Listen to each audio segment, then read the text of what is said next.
નમસ્તે બધાને નમસ્તે.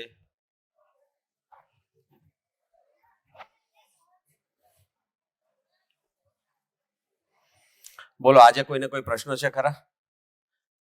ગુજરાતીમાં કોઈને પણ કઈ પ્રશ્ન હોય તો પહેલા આપણે એ લઈને પછી આગળ વધીએ.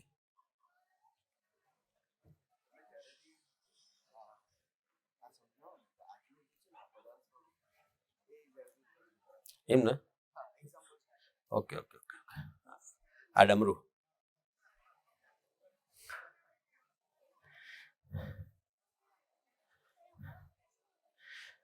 બોલો. સોમભાઈ માફક આમ કરવું પડશે તારે. એ થોડી ઊંઘ ઉડે ને. હા,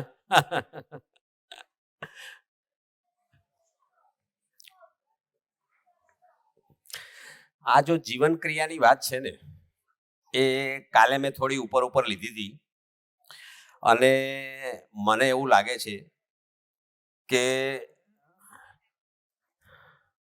આ જીવન ક્રિયા એ શું છે, તો આપણે અત્યાર સુધીમાં જેને આત્મા કહેતા હતા, કોઈ મન કહેતું હતું, કોઈ આવું બધું જે વાત કરતા હતા, એને અહીંયા બરાબર પરફેક્ટ જીવન તરીકે કહેવામાં આવ્યું. અને જીવનની અંદર કયા સ્તર ઉપર કઈ વસ્તુ થાય છે, કયા સ્તર ઉપર જીવનમાં કઈ વસ્તુ થાય છે, આપણે કોઈ પણ વસ્તુને કેવી રીતે પસંદ કરીએ છીએ, કોઈ પણ વસ્તુને કેવી રીતે એનો સ્વાદ લઈએ છીએ, બરાબર છે, કોઈ પણ વસ્તુને કેવી રીતે સરખામણી કરીએ છીએ, અને સરખામણી કરવા માટે શું શું આપણે અંદર વિચારો ચાલે છે, અને એ બધું કર્યા પછી આપણા મનમાં શું ચિત્રણો નવા બને છે, અને કેટલા ચિત્રણો ઓલરેડી આજુબાજુ જોયા પછી બનેલા હોય. આ બધા ચિત્રણો ક્યાંથી બને તમને કહું કે આપણા અંદર જીવનમાં ચિત્રણો ક્યાંથી બને છે? પરિવારમાંથી જેમ જેમ બાળક મોટો થાય, બાળકનો જન્મ થાય ત્યારે તો એ કોરી સ્લેટ છે. થોડો અવાજ, હા, બાળકનો પાછળ આવે છે અવાજ? બરાબર છે. બાળકનો જન્મ થાય ત્યારે તો એ કોરી સ્લેટ છે, એના મગજમાં કોઈ ચિત્રણો નથી, બરાબર છે. ધીમે ધીમે જેમ જેમ જેમ જેમ જેમ બાળક મોટું થતું જાય એમ એ આજુબાજુમાં જે જોતું થાય, બરાબર છે, એને પહેલું શું જોતું થાય? ઘરમાં જેમ બાળક મોટું થાય તો એને લાગે કે ઓહો, ઘરમાં કોઈ બે પગે ચાલે છે. બાળકને આવું દેખાય, ઘરમાં કોઈ બોલે છે, ઘરમાં કોઈ ખાય છે. આ બધી જ વસ્તુ જેમ જેમ જોતું જાય એમ ધીમે ધીમે કરતો તમને કહું કે બાળક છે ને, એ જેમ જેમ એનામાં તાકાત આવતી જાય એમ ચાલવા માટે ઘૂંટણીએ પડે, પછી છેવટે ઊભું થાય, પણ પ્રયત્ન કરે કે કોઈ બે પગે ચાલે છે તો મારે એવી રીતે ચાલવું છે, બરાબર છે. કોઈ ખાય છે તો ખાવું છે. તમે નાનું બાળક જુઓ તો એને તમે ખવડાવો તો પછી થોડું મોટું થાય એટલે કહેશે શું કે મારે જાતે ખાવું છે, મારી જાતે કરવું છે. આવું થાય છે કે નહીં? એટલે દરેકને આવી રીતે જે જોવે છે એ પ્રમાણે ચિત્રણો બને છે, અને આવી રીતે બીજા કોઈ કરે એટલે મારે કરવાનું, એવી રીતે એના મગજમાં ચિત્રણો બનતા જાય. એમ એનથી આગળ જાય એટલે પરિવારથી માંડીને પછી સ્કૂલમાં જાય, કંઈ પણ એના ભણતરમાં આવે એટલે ત્યાં નવા ચિત્રણો બને. સોમભાઈ પેલી વાત કરીને કે ભાઈ આપણી જરૂરિયાતો ઘણી બધી છે અને વસ્તુઓ અહીંયા ધરતી ઉપર ઓછી છે. આવી વાત આપણને ભણાવવામાં આવી સ્કૂલમાં, એટલે આવી સ્કૂલમાં ભણાવવામાં આવે એટલે આપણા મગજમાં શું ચિત્રણ ઊભું થાય કે જો એક વસ્તુ છે કે આપણી જરૂરિયાતો ઘણી બધી હોય અને વસ્તુઓ ઓછી હોય તો વસ્તુઓનો સંગ્રહ કરવો પડશે, કદાચ આપણા ભાગ આવે કે ના આવે. આ એનું ચિત્રણ ભણતરનું બન્યું, બરાબર છે. હવે આવી રીતે એક એક એક એક જેવું જેવું ભણતું જાય એવી રીતે જે કંઈ ભણતરમાં આવતું જાય એ પ્રમાણે ચિત્રણ બનતા જાય. અને એટલા માટે જ વારંવાર ભૈયા એવું કહે છે, સોમ ભૈયા એવું કહે છે કે નાના બાળક ઉપર જેટલું કામ થાય, નાના બાળકો ઉપર જેટલું કામ થાય તો એના ઉપર જે મહેનત કરવાની થાય એનું પરિણામ મહેનતના પ્રમાણમાં ઘણું વધારે મળે. અને એના પ્રમાણમાં તમે જો મોટા ઉપર હવે આપણા લેવલે કોઈ પણ વસ્તુ કરવાની હોય તો એમાં આપણે પેલું નથી કહેતા કે ભાઈ પાકા માટલે પેલા કોઠલા નવા ના ચડે, એવી રીતે વસ્તુ છે કે આપણને અત્યારે નવી વસ્તુ શીખવાની હોય તો આપણને ઘણી બધી અઘરું પડે. કારણ કે શું છે કે આપણે ઘણી બધી વસ્તુઓની માન્યતાઓ અને આપણા મગજમાં ચિત્રણો હોય. હવે આપણે આ સીધું બોલે એટલે કે યાર હું તો આવું સાંભળ્યું છે, મેં તો આવું સમજેલું છે, હું જે સંપ્રદાયમાં છું એ તો ત્યાં આવી વાત કરે છે, ફલાણા પુસ્તકમાં તો આવી વાત કરેલી છે. એટલે આ બધી વાત આવે એટલે આપણે પેલા તો સાંભળવાના પેલામાં જ ન હોઈએ. મોટા ભાગે આપણી સાંભળવાની વાત જ ના બનતી હોય. એટલા માટે શું છે કે આવી રીતે અલગ અલગ ચિત્રણો બનતા જાય અને એ ચિત્રણો હવે એના પ્રમાણમાં એ ચિત્રણો પ્રમાણે જ આખી વસ્તુ ચાલે. એટલે દરેકની પોતાના મગજમાં જે માન્યતાઓ બનેલી હોય એ માન્યતાઓ પ્રમાણે બધું ચાલે. હવે હું એક સાદું એક ગાડીનું ઉદાહરણ લઈ અને આને આપણે એક વ્યવહારિક રીતે વસ્તુ ખાલી વાત કરીએ તો હકીકતમાં પ્રિય હિત અને લાભવાળી વાત હોય તો પરિવાર છે ને પરિવારમાં સમજી લો કે ગાડી લેવાની છે, બરાબર છે. તો પરિવારમાં ગાડી લેવાની હોય તો હંમેશા પરિવારમાં કમાતા વ્યક્તિ પુરુષ તરીકે જે કોઈ હોય તો એ કહેશે કે ભાઈ ગાડી હવે છે ને એમાં મને કઈ ગાડી ગમે છે, બરાબર છે. કઈ ગાડી એટલે જોવાથી કઈ ગમે છે એવી વાત પહેલી આવે, બરાબર છે. મને સમજી લો કે ભાઈ બ્લેક કલરની ગાડી ગમે છે તો બ્લેક કલરની ગાડી મારા મગજમાં નક્કી થઈ ગઈ, બરાબર છે. હવે બીજી વાત આવે પ્રિયવાળી વાત, હિતવાળી વાત કે ખરેખર મારા દિવસમાં આટલું ટ્રાવેલિંગ રહે છે, મારે બહાર જવાનું થાય છે, આ બધું થાય છે, તો કઈ ગાડી એવી છે કે જેથી મારી સેફટી કદાચ નાનો મોટો કોઈ એક્સિડન્ટ થાય બીજું થાય તો પણ સેફટી વાળી ગાડી કઈ છે, અથવા પછી કઈ ગાડીમાં આટલું લાંબુ ટ્રાવેલિંગ કરીએ તો પણ વાંધો ના આવે. એવી રીતની વાત આવે તો એક વસ્તુ આવે કે હિતવાળી વાત આવી ગઈ. ત્રીજી વાત આવે કે પછી લાભવાળી વાત. લાભવાળી વાત આવે તો હવે કઈ વસ્તુ મને મારું બજેટ કેટલું છે અને મને કઈ ગાડી મારા બજેટમાં સસ્તી પડશે, મોંઘી પડશે, શું પડશે, આ બધું જોવું તો એની લાભવાળી વાત આવી ગઈ. એટલે પ્રિયવાળી વાત આવી ગઈ, લાભવાળી વાત આવી ગઈ ને હિતવાળી વાત આવી ગઈ, બરાબર છે. આ ત્રણ વાત આવી ગઈ. પણ જ્યારે આ જ વસ્તુ છે એને તમે જો ન્યાય ધર્મ સત્યની દ્રષ્ટિએ જોવા જશો, થોડો ઘણો પ્રયત્ન આપણે એ તરફ કરીએ તો હંમેશા પ્રિય હિત લાભવાળી વાત આવે એટલે એમાં મને જે ગમે અને મારા શરીરને જે સારું લાગે અને મારા ખિસ્સાને જે પોસાય આવી વસ્તુ જે વિચાર કરીએ એની જગ્યાએ એક્ઝેક્ટલી ન્યાય ધર્મ સત્ય છે એ તમને કહું કે આપણી ભૌતિક વસ્તુઓથી એનું ઉદાહરણ પણ આપવું બરાબર નથી, પણ છતાં આપણને સમજવા માટે એક ઉદાહરણ હું આપું છું કે હવે આ જ ગાડી એમાં હું વિચાર કરું કે આ મારા પ્રમાણે જ લાવું, મારા પરિવારના બાકીના સભ્યો હોય કોઈકને સફેદ કલર ગમે છે અને કોઈને શું છે કે સિલ્વર કલર ગમે છે. હવે ગાડી તો એક જ લાવવાની છે. ઘરમાં મેઇન મોટા વ્યક્તિ 3 છે અને 3માં એકને સફેદ ગમે છે, એકને સિલ્વર ગમે છે અને મને બ્લેક ગમે છે. તો એક વાત એવી છે કે શું કરવાનું. એટલે એનો મતલબ એક વસ્તુ છે, ગાડી તો જ્યારે આવવાની હોય તો આવે તો ઝઘડો તો ચાલુ થઈ ગયો, અત્યારથી કોન્ફ્લિક્ટ ચાલુ થઈ ગયો, બરાબર છે. હવે એક વાત એવી છે કે ઘરમાં જો સાથે બેસીને એવો નિર્ણય કરવામાં આવે અને કોઈ પણ વ્યક્તિ એવું વિચારે કે ભાઈ મને છે ને મને આ ગાડી મારા પરિવારના સભ્યોના માટે હું આ બધી વસ્તુ કરું છું, તો અમારા પરિવારના સભ્યો વચ્ચે ખરેખર બધાના વચ્ચે પ્રેમ ભાવ સચવાઈ રહે એના માટેની વાત હોય તો એમાં શું છે કે આ વાતને કોણ છોડી શકે એવું છે કે ભાઈ કલરની વાત છે તો એને કઈ વસ્તુ છે કે જે કઈ છે એમાં બાળકો છે, બીજું છે, આ વાત જેને કોને વધારે ચીપકેલી છે તો એને જરા કલરવાળી વધારે વાર ચીપકેલી હોય તો એને ધ્યાનમાં રાખી અને લાવીએ કે જેના લીધે શું છે કે એકચ્યુઅલી જોવા જઈએ તો આખા પરિવારનો અમારો પ્રેમ સંબંધ સચવાઈ રહે. ગાડીના કલરના લીધે અમારા અંદર ઝઘડા ના થાય એને હું ધ્યાનમાં રાખું તો આ એનું થોડું ઉદાહરણ છે. પણ ત્યાં શું છે કે પરિવારની એકતા અને ઉભય તૃપ્તિવાળી વાત થોડી ઘણી ધ્યાનમાં રાખી મેં, અને એ થોડી ધ્યાનમાં રાખી એટલે ત્યાં થોડી ન્યાયવાળી વાત આવી.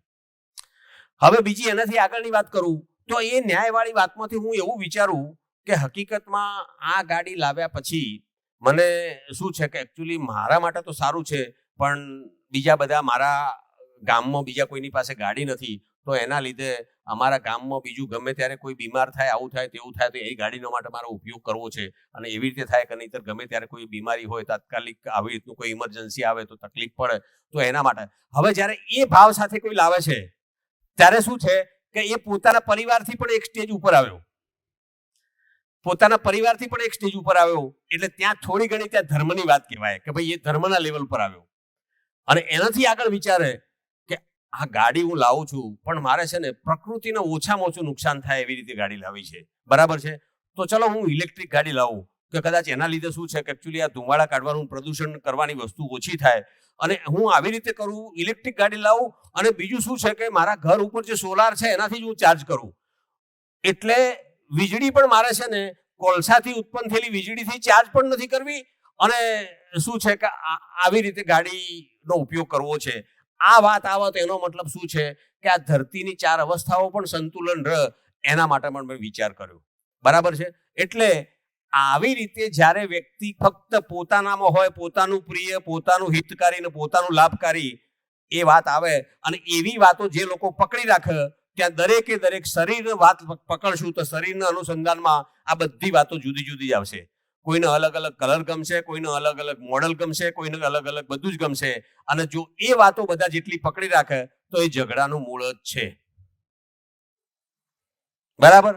એમાંથી બહાર નીકળીને ઊંચા આપણી પોતાની માનસિક સ્થિતિ છે એ કેટલી ઊંચી ધીમે ધીમે કરતા કરતા હું લઈ જાઉં છું કે હું મારામાંથી નીકળીને પરિવારમાંથી નીકળીને હું સમાજ લેવલે અને સમાજ લેવલેથી નીકળી અને હું પ્રકૃતિ લેવલે હું કેવી રીતે કેટલું વિચારી શકું છું એ વાત આના ઉપર આવે.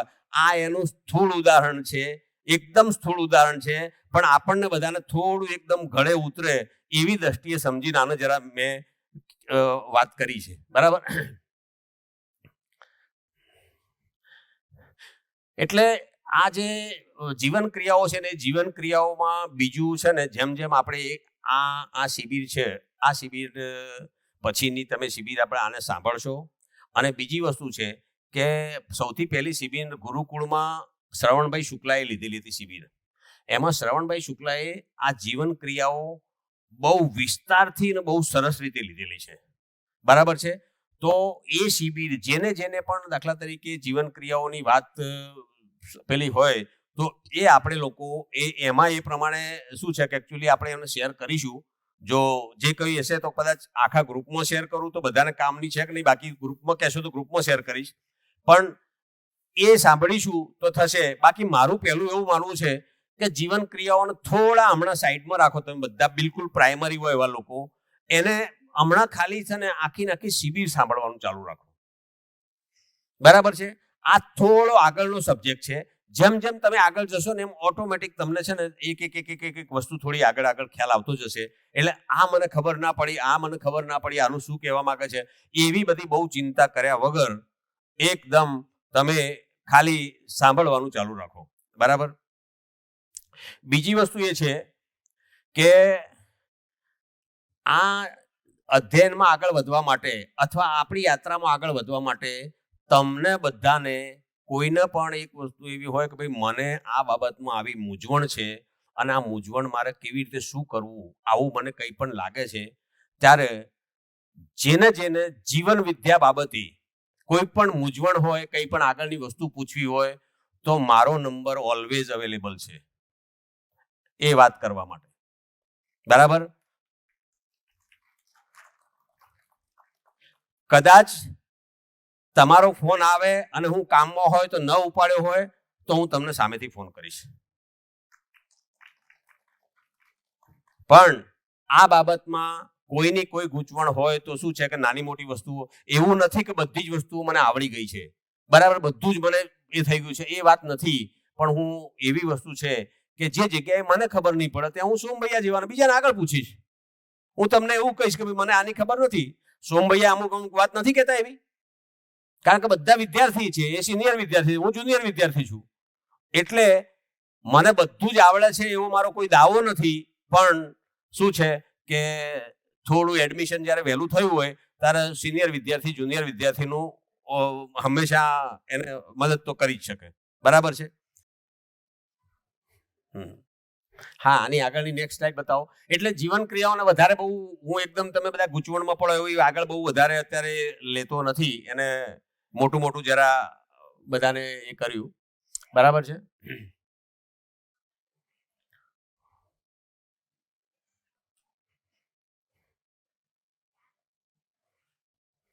બોલો આગળ પછી એનએસસી આ બે પત્યું એના પછી ઓકે, તો પછી આ જ છે. એટલે જીવન ક્રિયા ઉપર બહુ વધારે અત્યારે નથી ચાલતા, કારણ કે એ સબ્જેક્ટ એવો છે કે કદાચ એના ઉપર આખો દિવસ બોલવું હોય તો બોલી શકાય એવો સબ્જેક્ટ છે આ, બરાબર. એટલે એને છે ને એટલો ડિટેલમાં આપણે નથી જતા. હવે પેલી જે ભાઈએ વાત કરી હતી કે સ્વીકૃતિ બરાબર સુખ અને અસ્વીકૃતિ બરાબર દુઃખ. હવે સ્વીકૃતિ અને અસ્વીકૃતિની વાત કરી, એમાં શું છે કે આપણને હંમેશા કોઈ પણ વસ્તુ છે ને અવ્યવસ્થા થતી હોય એનું સ્વીકૃતિ ન થાય. અવ્યવસ્થાની સ્વીકૃતિ ન થાય તો પછી વ્યવસ્થા શું છે એ વ્યવસ્થાની વાત સમજતા સમજતા એમને અસ્તિત્વની વાત કરી હતી. અને અસ્તિત્વમાં શું વ્યવસ્થા છે?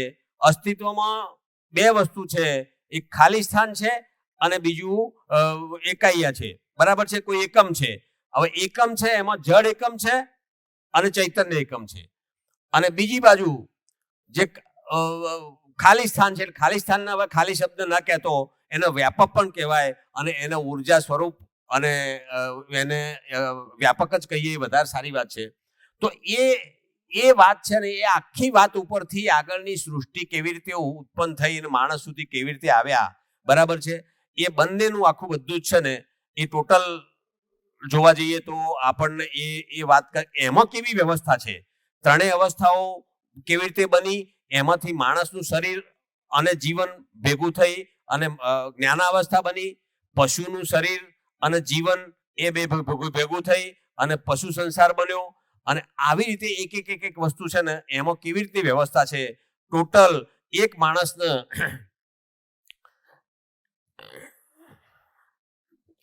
છેલ્લો 2-3 વખત રીંગ આવી જાય. એટલે એક માણસને ટોટલ મતલબ પદાર્થમાંથી વનસ્પતિ સંસાર, વનસ્પતિ સંસારમાંથી પશુ સંસાર અને પશુ સંસારમાંથી માણસ એટલે જ્ઞાનાવસ્થા, આ લેવલ સુધી આવવામાં માણસ એટલે આ પ્રકૃતિનું એક વાત એવી છે કે છેલ્લે જતા જતા એને માણસ બનાવવો તો એટલે કેટલા વર્ષોથી, કરોડો વર્ષોથી એની જર્ની કરીને છેલ્લે માણસ થયો. અને એ માણસે પણ, હવે તમને કહું, એ માણસે પણ જે ખાલી જીવવા માટેની, શરીર ચલાવવા માટેની વાત છે, જે જિંદા રહેવાની વાત છે, એ જિંદા રહેવાની વાત ઉપર તો એને કામકાજ ઘણું બધું પૂરું કર્યું. અને આ જીવવાની વાત ઉપર હજુ સુધી એનાથી બન્યું નથી. અને જીવવાની વાત માટે આ આખી દુનિયામાં ધરતી ઉપર લોકો વળખા મારે છે. ગ્લોબલ વોર્મિંગ થઈ ગયું છે ને ફેમિલી વોર્મિંગ થઈ ગયું, બરાબર છે. અને હકીકતમાં જોવા જઈએ તો ભાવપૂર્વક જીવવું એ અઘરું છે. અને એ વાત છે ને એટલે એવા કેવા રાઈટ ટાઈમે આ એક અનુસંધાન થયું છે. અને આ એક વાત આપણને એવા કયા ખરેખર રાઈટ ટાઈમે મળી છે. નહીતર તમને કહું કે આજે 200 વર્ષ 300 વર્ષ પહેલા મળી હોત કદાચ, તો 200-300 વર્ષ પહેલા વિજ્ઞાન આટલો વિકાસ પામેલું નહોતું. અને વિજ્ઞાન આટલો વિકાસ પામેલું નહોતું એટલે એક વસ્તુ છે કે એ વખતે ઝાડ પણ લોકો કાપતા હતા, પણ કુહાડીથી કાપતા હતા. કાપીને કેટલા કાપી શકે? તો એ કાપે, એની જરૂર પ્રમાણે વાવ, ખાલી ખોટા તો કાપે નહીં, જરૂર હોય તો કાપે અને એના પ્રમાણમાં એ ઉગાડે. એટલે કોઈ જગ્યાએ અસંતુલન જેવી વાત હતી નહીં. હવે અત્યારે તો મશીન આવ્યું એટલે તમને કહું કે ઝાડ કાપવામાં જો લગાવે તો 1 મિનિટમાં 200 ઝાડ કાપી શકાય એવા મશીન નીકળ્યા. હવે આવા મશીન નીકળ્યા એટલે એ જગ્યાએ વિજ્ઞાનને ખરેખર જોવા જઈએ તો વિકાસની જગ્યાએ વિનાશ તરફ લઈ ગયું. ભાઈ હવે આ તો બહુ પેલી વાત. અને માણસને તો શું છે કે એકચ્યુઅલી એને ખબર, એને તો એવું છે કે હું તો વસ્તુઓથી જ સુખી થઈશ, વસ્તુઓથી જ મારો વટ પડશે, આવી વાત એના મગજમાં જે પેસેલી છે એના લીધે શું છે કે એ તો ભેગું કરવા જ બેઠેલું છે. અને ભેગું કરવા બેઠું છે એમાં તમને કહું કે આ ધરતીનો સત્યાનાશ વળવા લાગ્યો, બરાબર.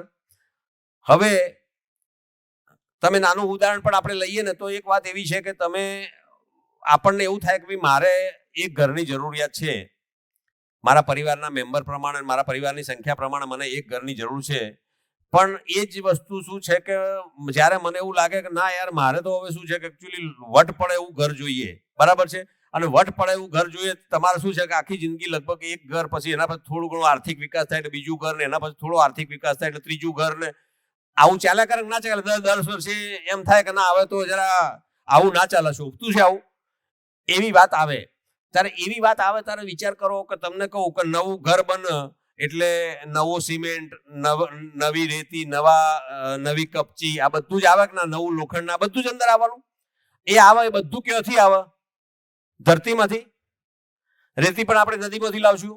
સિમેન્ટ પણ આવી બધી વસ્તુઓ ભેગી કરીને સિમેન્ટ બને છે.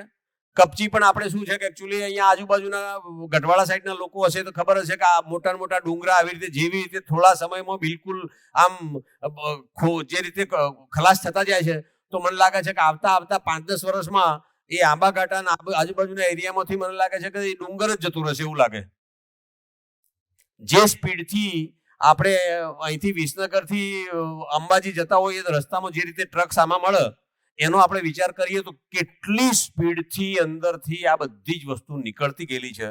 અને જો આવી જ સ્પીડથી જો નીકળે તો તમને કહું ધરતી ક્યાં સુધી ખમશે. એટલે શું છે કે એમાં આપણે એ વાત જોઈ કે આખી પ્રકૃતિ કેવી રીતે આમ જોવા જઈએ તેને જો ડિસ્ટર્બ ના કરીએ તો કેવી વ્યવસ્થામાં છે. અને પ્રકૃતિનું એક નેચર છે, તમને કહું કે જો તમે એને ખરેખર બગાડો નહીં તો પોતાની જાતે રિપેર થવાનો ગુણ છે એનામાં. એ કેવી રીતે ખબર પડે? તો આપણને નાની મોટી કોઈ પણ વસ્તુ વાગી હોય, બરાબર છે, તો એની જાતે લોહી નીકળ્યું હોય તો નીકળ્યું હોય એના પછી એ તમને કશું ના કરો તો પણ એ ઘા એમને સંધાઈ જાય છે કે નહીં? એ લોહી ગંઠાઈ જાય છે કે નહીં? ઓટોમેટિક એ બની જાય, મતલબ બિલકુલ સરખું થઈ જાય છે કે નહીં? આ હાડકાના ડોક્ટરો શું કરે છે? હાડકાના ડોક્ટરો હાડકું ખરેખર જોડવાનું કામ કરતા નથી, હાડકું એની પોઝિશનમાં રાખવાનું કામ કરે. એને જોડવાનું કામ તો કુદરત જ કરે છે. કેમ કે છે ભાઈ 3 વીક સુધી તમારે હલાવવાનું નહીં, કંઈ પણ 3 વીક સુધી તમારે એ વસ્તુ નહીં હલાવવાની. એનું કારણ શું કે ભાઈ તમે એક વસ્તુ છે કે એમને જે હાડકું તૂટ્યું હતું એના બેના વચ્ચે ગેપ થઈ ગઈ હતી, તો એ ગેપને એમને ફિટ કરી અને આવી રીતે કરીને રાખ્યું. એટલે અંદરથી કુદરતે તમને એને સાધવાનું કામ તો કુદરતે કરી નાખ્યું. એમ આપણને કશું વાગે, કશું આ કંઈ પણ થાય તો આ બધી જ વસ્તુ છે ને મિકેનિઝમ છે જ. એવી રીતે તમે જુઓ તો વાતાવરણથી માંડીને બધું જ કોરોના પિરિયડમાં જ્યારે બિલકુલ બધું બંધ થઈ ગયું, વાહન વ્યવહાર બંધ હતા, બીજું બધું બંધ હતું, ત્યારે બધાને આપણને લાગતું હતું કે હવા થોડી શુદ્ધ થઈ. એવું આપણને બધાને જોવા જઈએ તો જે માણસ દ્વારા જે ખરાબ થતું તે બધું ધીમે ધીમે અટક્યું. તો એકાદ મહિનામાં જ આવું ફિલિંગ આવવા લાગ્યું કે ના સારું આ તો શું છે કે એકચ્યુઅલી ઘણું બધું. એટલે કુદરતની અંદર પોતાની અંદર સેલ્ફ રિપેરિંગ એટલે પોતાની જાતે રિપેર થવાની એક મિકેનિઝમ અંદર છે જ, બરાબર છે. ફક્ત ને ફક્ત શું છે એને ના બગાડવાનું કામ કરે એ જ મોટું કામ છે. એટલે માણસ આવી રીતની વસ્તુ એ છે. એટલે આપણે પ્રકૃતિને સમજ્યા. હવે શું છે કે પરિવારમાં વ્યવસ્થાની વાત આવી એ સમજ્યા એટલે પછી સોમભૈયાએ પરિવારની વાત આવી એમાં લગ્નની વાત કાઢી, બરાબર. અને લગ્નની વાત કાઢી ત્યારે ખરેખર જોવા જઈએ તો આજે લગ્ન નો આટલો મોટો દિવ્ય એનો હેતુ છે એ વાત ખરેખર માનવ જાતને ખબર નથી. પરિવારમાં કોઈ 2 વ્યક્તિ લગ્ન કરી અને એક વસ્તુ છે કે બાળકને જન્મ આપે અને એ બાળકને ખરેખર માનવ તરીકે ઘડતર થાય એનું, અને માનવ તરીકેનું ઘડતર થાય એના માટે મા બાપ પોતે પણ તૈયારી કરે અને બાળકને પણ આવી રીતે તૈયારી કરીને બાળક ભવિષ્યમાં માનવ થાય આવી ટાઈપની. અને આ માનવ બનવા માટે કેમ લગ્નની જરૂર પડે, કેમ પરિવારની જરૂર પડે? કારણ કે માણસ એવું છે કે માણસ આચરણથી શીખે છે. આપણું બાળક કાકા મામા ફુવા આવું બધું કહેતા શીખે છે, બોલતા શીખે છે. એ ગુજરાતી વ્યાકરણ શીખ્યા પહેલા બોલતા શીખે છે. કેમ? કારણ કે આપણને બધાને ઘરમાંથી બોલતા શીખે છે એટલે એ જોઈને શીખે છે. એટલે એનો મતલબ બાળક કોપી કરે છે. એટલે બધી જ વસ્તુની કોપી કરે. તમે જુઓ ઘરમાં નાના બાળકો હોય તો શું મમ્મી કંઈ કામ કરતી હોય તો મમ્મીને નાની મોટી હેલ્પ કરાવે. એવી રીતે શું છે કે એકચ્યુઅલી હું પણ કરું, ચલો હું પણ રોટલી બનાવું, હું પણ આ વાસણ કરું, હું પણ આવી ટાઈપનું આ બાળકો કરે છે કે નહીં? આપણે આ વૃત્તિ જોઈએ છે ને. તો હકીકતમાં જોવા જઈએ તો આવી બધી જ વસ્તુ છે ને એને કોપી કરી અને મોટું કરે એવું કરવું છે. તો કોપી કરવાની વાત હોય તો જો માણસને કોઈની કોપી કરીને શીખવાનું હોય અને પરિવારમાં એ કોપી કરે એવી રીતનું આચરણ ના હોય અને ગમે તેવું આચરણ હોય તો પછી શું થાય કે એકચ્યુઅલી એ શું શીખશે?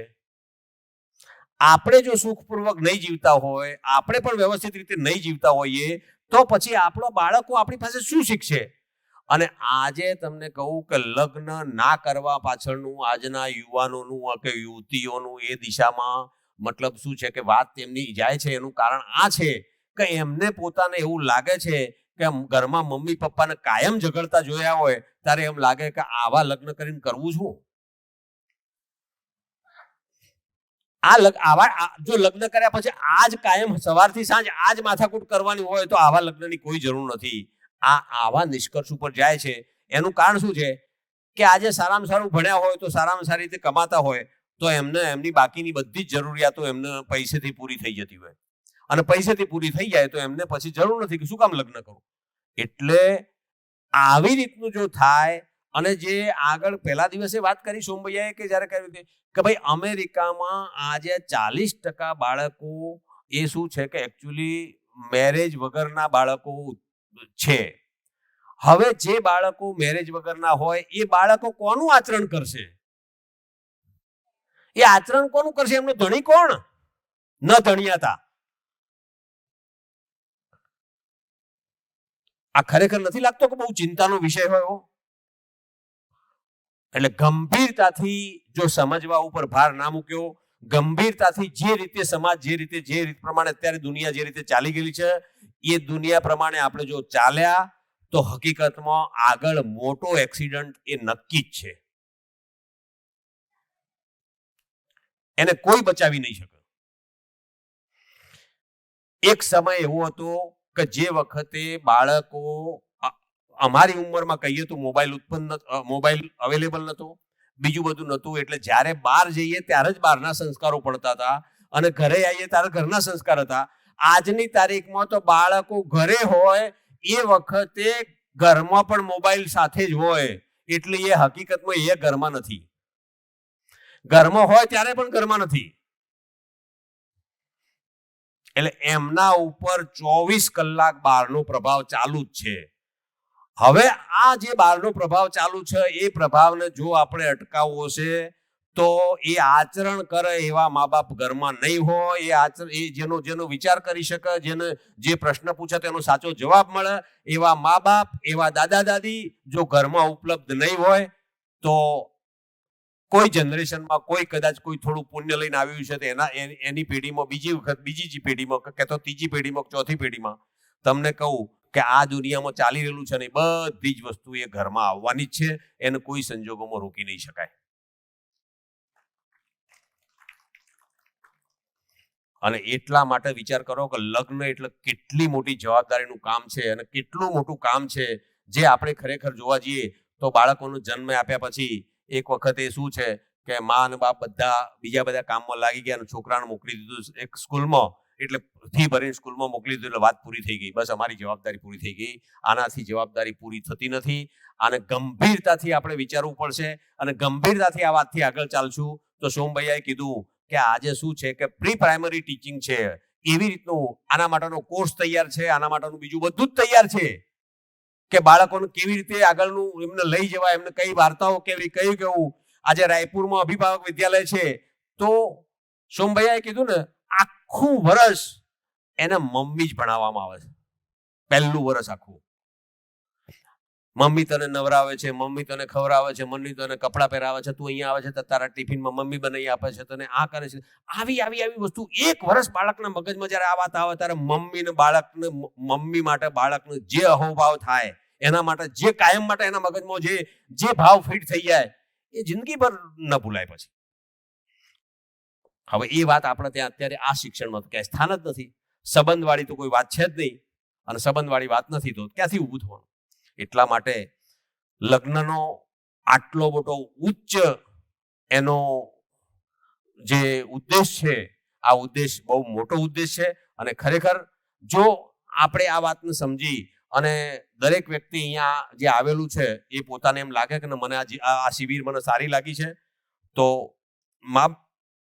જો દાદા દાદી આવ્યા હોય તો પોતાના બાળક આવ્યા હોય તો પોતાના ભાઈ ભાંડુ, કોઈ પણ આજુબાજુનું વાતાવરણ આપણે બનાવતા જઈશું અને એ વાતાવરણ બનાવી અને હરતો ફરતો રમતો આપણા બાળકો આ જ વાતાવરણમાં રમે, આ જ વાતાવરણમાં હરે ફરે, એવી રીતનું આપણે મોટા લોકો વાતાવરણ બનાવશું તો બાળકોને એ વાતાવરણ મળશે.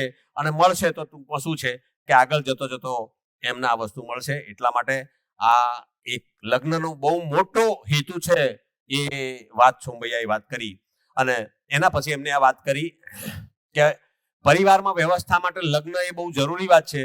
અને પરિવારમાં વ્યવસ્થાની વાતમાં એમને બતાવ્યું કે એના પહેલા કે આ બાકીની બધી અવસ્થાઓમાં છે ને એ કેટલી વ્યવસ્થા છે, અને પરિવારમાં વ્યવસ્થા નથી એટલે માણસ આખી વાતને નથી સમજ્યું, એટલે દરેક જગ્યાએ માણસ પ્રોબ્લેમ છે. તો એમને શું કીધું કે આ માટી પથ્થર આ બધું હોય એ પદાર્થ અવસ્થા છે, ઝાડ પાન છે એ પ્રાણ અવસ્થા છે. તો માટી ને પથ્થર અને ઝાડ પાન એ એકબીજાને ઉપયોગી અને પૂરક છે. માટીમાંથી વનસ્પતિ એ અંદરથી તત્વો લે છે, એ જ રીતે પાછું શું છે કે એકચ્યુઅલી પાછી વનસ્પતિ સુકાઈ જઈ અને પાછી કોવાઈ જઈ અને ફરીથી પાછું શું છે કે એકચ્યુઅલી આને પાછું પુષ્ટ કરે છે, આને ધરતીને પાછી ઉપજાઉ બનાવે છે, અને એ ઉપજાઉ બનાવે એટલે વળી પાછી ફરીથી પ્રાણ અવસ્થા એમાંથી પાછા તત્વો લે. એટલે એ બંને એકબીજાનું ચક્ર, એટલે બંને બાજુ આપવાનું લેવાનું બંને વસ્તુ થાય છે. એવી રીતે આ પદાર્થ છે જીવ અવસ્થા સાથે, બરાબર છે. એ પશુ પક્ષીઓ માટે પણ એક વસ્તુ છે કે પશુ પક્ષી છે એ પણ પોતે કંઈક ખાય છે એમાંથી, અને ખાય અને એમાંથી પાછી પાછું શું છે કે એકચ્યુઅલી ધરતીને પાછું આપે છે, અને ગોબર રૂપે ગૌમૂત્ર મતલબ મૂત્ર રૂપે, અને આ આખી વસ્તુ છે એ ફરીથી પાછી ટૂંકમાં શું છે કે એકબીજાને પૂરક આપવા લેવાનું થાય છે. એવી રીતે જીવ અવસ્થા અને પ્રાણ અવસ્થા પણ, એટલે પ્રાણીઓ અને વનસ્પતિ પણ એ શું છે કે એ પણ એકબીજા માટે આવી રીતે શું છે કે ઉપયોગી અને પૂરક છે, બરાબર. વનસ્પતિ આજે શું છે કે ગાય છે એ ઘાસ ખાય છે, પણ પાછું શું છે કે એકચ્યુઅલી એ ગોબર આપે છે, અને ગોબર આપે ત્યારે પછી શું છે કે એક પદાર્થ અવસ્થા પાછી એ થતી જાય. એટલે ટૂંકમાં શું છે કે આ ત્રણેય અવસ્થાઓ છે, તમે જુઓ આપવાનું લેવાનું એકબીજાને શું છે કે બંને વસ્તુ કરે છે. અહીંયા જે માણસ આવ્યો તો માણસ લેવાની વાત કરે છે, પ્રાણીઓ પાસેથી પણ લે છે, પદાર્થ પાસેથી પણ લે છે, અને જીવ પાસેથી પણ લેવાનું ચાલુ છે એનું, પણ આપવાની બાબતમાં આ લાલ એરો આવી ગયા. આ ત્રણ જગ્યાએ લાલ એરો આપ્યા એટલે એનો મતલબ એ આપવામાં સમજ્યો નથી, લેવામાં જ સમજ્યો છે. એટલે આ જે ડિસ્ટર્બન્સ ઊભું કર્યું માણસે કર્યું, અને આવું આપવામાં સમજ્યો નથી. એને કોઈ પણ વસ્તુ માણસે એવી ના વિચારી કે ખરેખર હું જે વસ્તુ કરું એ એવી રીતે કરું કે જે ખરેખર આવર્તનશીલ હોય, ચક્રીય હોય. મતલબ શું છે કે એકચ્યુઅલી કોઈ પણ વસ્તુ એ બિલકુલ ખલાસ થઈ જાય તો ધરતી ઉપર હંમેશા શું છે એકચ્યુઅલી દર્શનનું અને બાબાજીનું તો એવું કહેવું છે કે ધરતીની ઉપરની વસ્તુઓ છે એના માટે જ માણસ હકદાર છે. ધરતીની નીચેની વસ્તુ માટે માણસનો હક જ નથી. હકીકતમાં એ ધરતીની નીચેની વસ્તુઓ આ ધરતીનું વાતાવરણ અને ધરતીનું ઉષ્ણતામાન આ બધું સાચવી રાખવા માટે જ ધરતીમાં છે. એ હકીકતમાં માણસની જરૂરની વસ્તુ જ નથી, બરાબર. એટલે એ માણસ માટે એ વસ્તુ છે. હવે એ જ વસ્તુ તમને કહું કે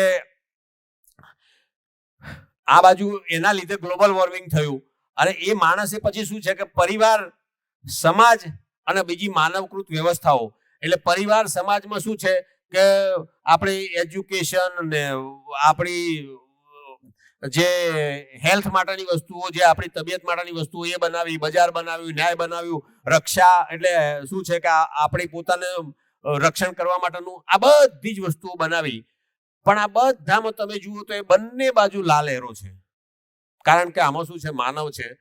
તો દરેક જગ્યાએથી માનવ છે ને એ લેવાની જ વાત રાખી. એને પરિવાર હોય તો પરિવારમાં પણ એ છે ને પરિવારનો ઉપયોગ કરી અને હું કેવી રીતે મારું પોતાનું સુખ મેળવું એ વાત ઉપર જ ચાલ્યો.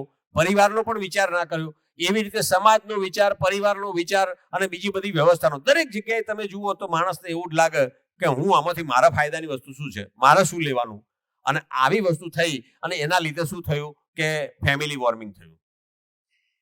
કારણ કે શું છે કે આગળ આપણે પેલું સૂત્ર સમજ્યા હતા કે સંબંધ હે તો શોષણ નહીં, શોષણ હે તો સંબંધ નહીં, બરાબર. એટલે હકીકતમાં શું છે કે જ્યારે પણ આવી રીતે પરિવારમાં કે બીજે બધે કોઈ પણ જગ્યાએ જ્યારે શોષણની વાત આવે ત્યારે ત્યાં સંબંધ બગડવાનો છે અને માણસને એ થવાનું છે, બરાબર. એટલે આખી સિચ્યુએશન એ આવી રીતે થઈ ગઈ, બરાબર. હવે હકીકતમાં જોવા જઈએ તો અહીંયા ભાઈએ વાત કરી કે પદાર્થ છે એ એ માત્રા વિધિથી, એટલે જે સાયન્સમાં ભણ્યા છે એ બધાને ખબર હશે કે દરેકની અંદર પોતાનું બંધારણ હોય, ઇલેક્ટ્રોન્સ, પ્રોટોન્સ અને આ તે જે કઈ દાખલા તરીકે જે બંધારણ હોય, તો એ પદાર્થ હંમેશા માત્રા વિધિથી એનું ઓળખાય છે. એવી રીતે પ્રાણ છે એ બીજ વિધિથી, બરાબર છે. એ મલ્ટીપ્લાય કેવી રીતે થાય, એ કેવી રીતે વધે છે, તો એ બીજ વિધિથી એનું આગળનું મતલબ એનો આગળનું વંશવેલો છે એ બીજ વિધિથી વધારે છે. એવી રીતે જીવ છે એ વંશ વિધિથી, બરાબર. વનસ્પતિ છે એ બીજ વિધિથી એની પરંપરા બનાવી શકે છે. એવી રીતે જીવ જે પશુ પક્ષી છે એ વંશ વિધિથી થાય છે. અને જ્ઞાન અવસ્થા છે એટલે માણસ છે, માણસનું શરીર છે એ વંશ વિધિથી આવે છે. શરીર છે એ મા બાપના લીધે છે અને એ શરીર છે એ વંશ વિધિથી આવે છે. પણ એનું જે જીવન છે, જીવન તો મરતું નથી, જીવન તો શું છે કે એકચ્યુઅલી અમર છે. અને એ છે ને એ સંસ્કાર વિધિથી આવે છે, પરંપરાથી આવે છે. એટલે શું છે કે મને કાલે પણ એક ગોષ્ઠીમાં એક પ્રશ્ન આવ્યો હતો કે આવી રીતે શું છે કે માણસ એક વખત મરી જાય તો પછી શું છે કે એકચ્યુઅલી એ બધું આ બીજું બધું ભૂલી જાય, તો ફરીથી નવું થાય તો ફરીથી એના પર જીવન વિદ્યાની શિબિર પહેલેથી જ કરવી પડશે કે પછી શું છે કે એમને ફરીથી આ બધી શિબિરો બધા પુસ્તકો ફેરથી વાંચવા પડશે? આવો એક પ્રશ્ન કોઈએ મને કર્યો, બરાબર છે. તો હકીકતમાં શું છે કે માણસ જ્યારે એ દેહ છોડે છે, બરાબર છે, જીવન જ્યારે દેહ છોડે છે માણસનું, ત્યારે શું છે કે એની સ્વીકૃતિઓ શું હોય છે? એની જેવી સ્વીકૃતિઓ હોય એ સ્વીકૃતિઓ, એના જે લેવલની સ્વીકૃતિ હોય એ લેવલની સ્વીકૃતિ એના બીજ રૂપે અંદર હોય, એ બીજ રૂપે સાચવી રાખે છે, બરાબર છે. અને એ બીજને જ્યારે જેવું વાતાવરણ મળે ત્યારે એ બીજ અંકુરિત થાય. આપણે જોઈએ તો આપણા ઘરમાં ઘઉં, ચણા, બાજરી કંઈ પણ હોય એને આપણે જો ખરેખર અંદર મૂકી રાખ્યું હોય તો આપણી કોઠીમાં ભરેલું હોય અને કોઈ જગ્યાએ મૂકેલું હોય ત્યાં સુધી બાજરી, ચણા કે ઘઉં કશું ઉગશે નહીં. પણ 2 વર્ષે 3 વર્ષે પણ જો એને બહાર કાઢી અને જો વરસાદ જેવું વાતાવરણ એને મતલબ શું છે કે અને જમીનમાં, હા ભીની જમીનમાં આવી રીતે રાખશું તો એ દિવસે ઉગશે. એટલે એનો મતલબ એક વસ્તુ છે કે 2 વર્ષ કે 3 વર્ષ કે તમે જેટલું મૂકી રાખ્યું કોઈ બી, તો એની અંદર આખું વૃક્ષ થવા માટેનું કે એના આખો છોડ થવા માટેની જે વસ્તુ હતી એના અંદર પડેલી હતી. જેવું વાતાવરણ મળ્યું એમ એવી જ રીતે જ્યારે જીવનને પણ કોઈ પણ ઘર સિલેક્ટ કર્યું એને કે મારે આ જગ્યાએ જન્મ લેવો છે, કોઈ પણ માતા પિતા પસંદ કર્યા અને એને એ જગ્યાએ મતલબ શું છે કે લીધું, તો એ પણ શું છે કે એકચ્યુઅલી એને એ પોતાની સ્વીકૃતિઓ સાથે જ એ પસંદ કર્યું છે પહેલું તો. હવે એ પસંદ કર્યા પછી એને જ્યારે જેવું વાતાવરણ મળે છે એ વાતાવરણ મળે તો આપણને જે કોઈ લાગતા હોય, 2 ભાઈ હોય, સગા 2 બહેનો હોય કે ભાઈ બહેન હોય, કોઈ પણ હોય અથવા સગા ભાઈઓ હોય, તો પણ શું છે કે એમનામાં બંનેમાં અલગ અલગ પ્રવૃત્તિઓ દેખાય છે.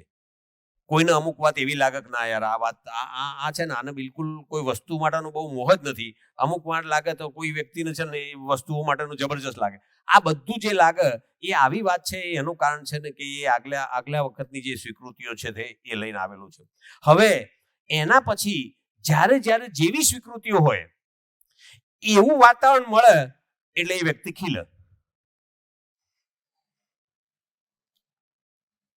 જ્યારે જેવું વાતાવરણ મળે ત્યારે એ વ્યક્તિ ખીલે. એટલે આવી રીતે શું છે કે એકચ્યુઅલી જીવન આવી સ્વીકૃતિઓ લઈને આવ્યું હોય અને પછી એ વસ્તુ ખીલે. એટલે આ જે વાત છે સમાધાન બરાબર પરિવારની વ્યાખ્યા કરી કે સમાધાન સમૃદ્ધિપૂર્વક જીતા हुआ નિશ્ચિત માનવ સમૂહ, આને પરિવાર કીધો, બરાબર. એટલે જે પરિવારમાં કશું ઓછું નથી આવો એક ભાવ હોય અને બીજું બધા જ લોકો એ એકદમ સમજણપૂર્વકના હોય, સમજણપૂર્વકના મેમ્બર હોય, એ લોકોના દરેકના પરિવારના મેમ્બરમાં અમારે કશું જ ઓછું નથી આવો ભાવ હોય અને એવા ભાવવાળા નિશ્ચિત સમૂહ કીધો છે. એટલે લોહીના સંબંધની વાત કરી છે અહીંયા. તો એવી રીતનો જે સમૂહ છે એને પરિવાર કીધું છે. અને બીજું સંબંધની વ્યાખ્યા આપી પૂર્ણતા કે અર્થ મેં અનુબંધ, બરાબર છે. એટલે શું છે કે સંબંધને આપણે અત્યારે ઓળખીએ છીએ માતા પિતા, ભાઈ બહેન કે પતિ પત્ની, મિત્ર મિત્ર, ગુરુ શિષ્ય કે સાથી સહયોગી, આ બધા સંબંધ છે. આ બધા સંબંધમાં હકીકતમાં આ સંબંધ શેના માટે છે? પહેલા જ દિવસે આ જહાજ કઈ જગ્યાએ જાય છે એ વાત જે કરતા હતા કે હકીકતમાં જોવા જઈએ તો આ પદાર્થ અવસ્થામાંથી પ્રાણ અવસ્થામાંથી જીવ અવસ્થા અને આ જ્ઞાન અવસ્થા માણસ આવ્યો અને માણસ થઈને આગળ છેલ્લે એની તૃપ્તિ માટે છેક આવી રીતે જે 10 ક્રિયાઓની વાત કરી હતી એવી રીતે એને પૂરું થવાનું જાગૃત માનવ સુધીની એની યાત્રા છે. એ યાત્રા માટે ટૂંકમાં શું છે કે એકચ્યુઅલી આખું જહાજ આ યાત્રા માટે ચાલ્યું છે એવું સમજી લો. હવે આખું જહાજ આ યાત્રા માટે ચાલ્યું છે તો એ યાત્રાને અનુરૂપ આ સંબંધોને ઓળખવાના છે. આ સંબંધો બધા છે તો એક વાત એવી છે કે આ સંબંધો માતા પિતાનો સંબંધ છે, પતિ પત્નીનો સંબંધ છે, ભાઈ બહેનનો સંબંધ, આ બધા સંબંધ છે ને એ સંબંધ જે આપણે કહીએ કે માતા પિતાનો સંબંધ છે તો કે આપણું કોઈ સિલેક્શન નથી ત્યાં, બરાબર છે. તો એ જે સંબંધ છે તો એ સંબંધ હકીકતમાં મને મારી જે ફાઇનલ ડેસ્ટિનેશન, મારું છેલ્લું જે જવાનું છે એ જગ્યાએ જવા માટે આ પ્રકૃતિએ એ સંબંધ માટે ઓલરેડી અંદરના એના જે મૂલ્ય છે, એના પાછળનું એનું પર્પઝ શું છે, એની પાછળનું એની અપેક્ષાઓ શું છે એકબીજા માટેની, એ વાત ઓલરેડી કુદરતી નિહિત છે. અને એવી વાત ઉપર એ રીતે જો સંબંધોને ઓળખીને એ રીતે જો જીવવામાં આવશે તો તમને કહું કે આપણે જે જહાજ જે જગ્યાએ જવાની તૈયારી કરી રહ્યું છે, જે જગ્યાએ જાય છે એ જગ્યાએ પહોંચીશું. નહીતર એ સંબંધોને આપણે જો બીજી બધી રીતે આપણે એ વસ્તુ નહીં સમજીએ તો અત્યારે જે સ્થિતિ છે એ સ્થિતિ રહેવાની છે. બરાબર? તો આટલી વાતને પૂરી કરું.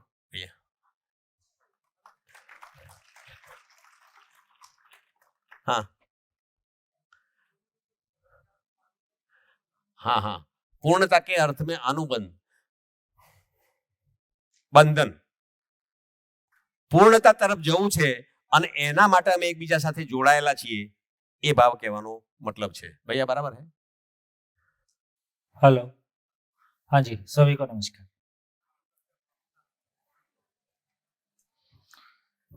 चलिए,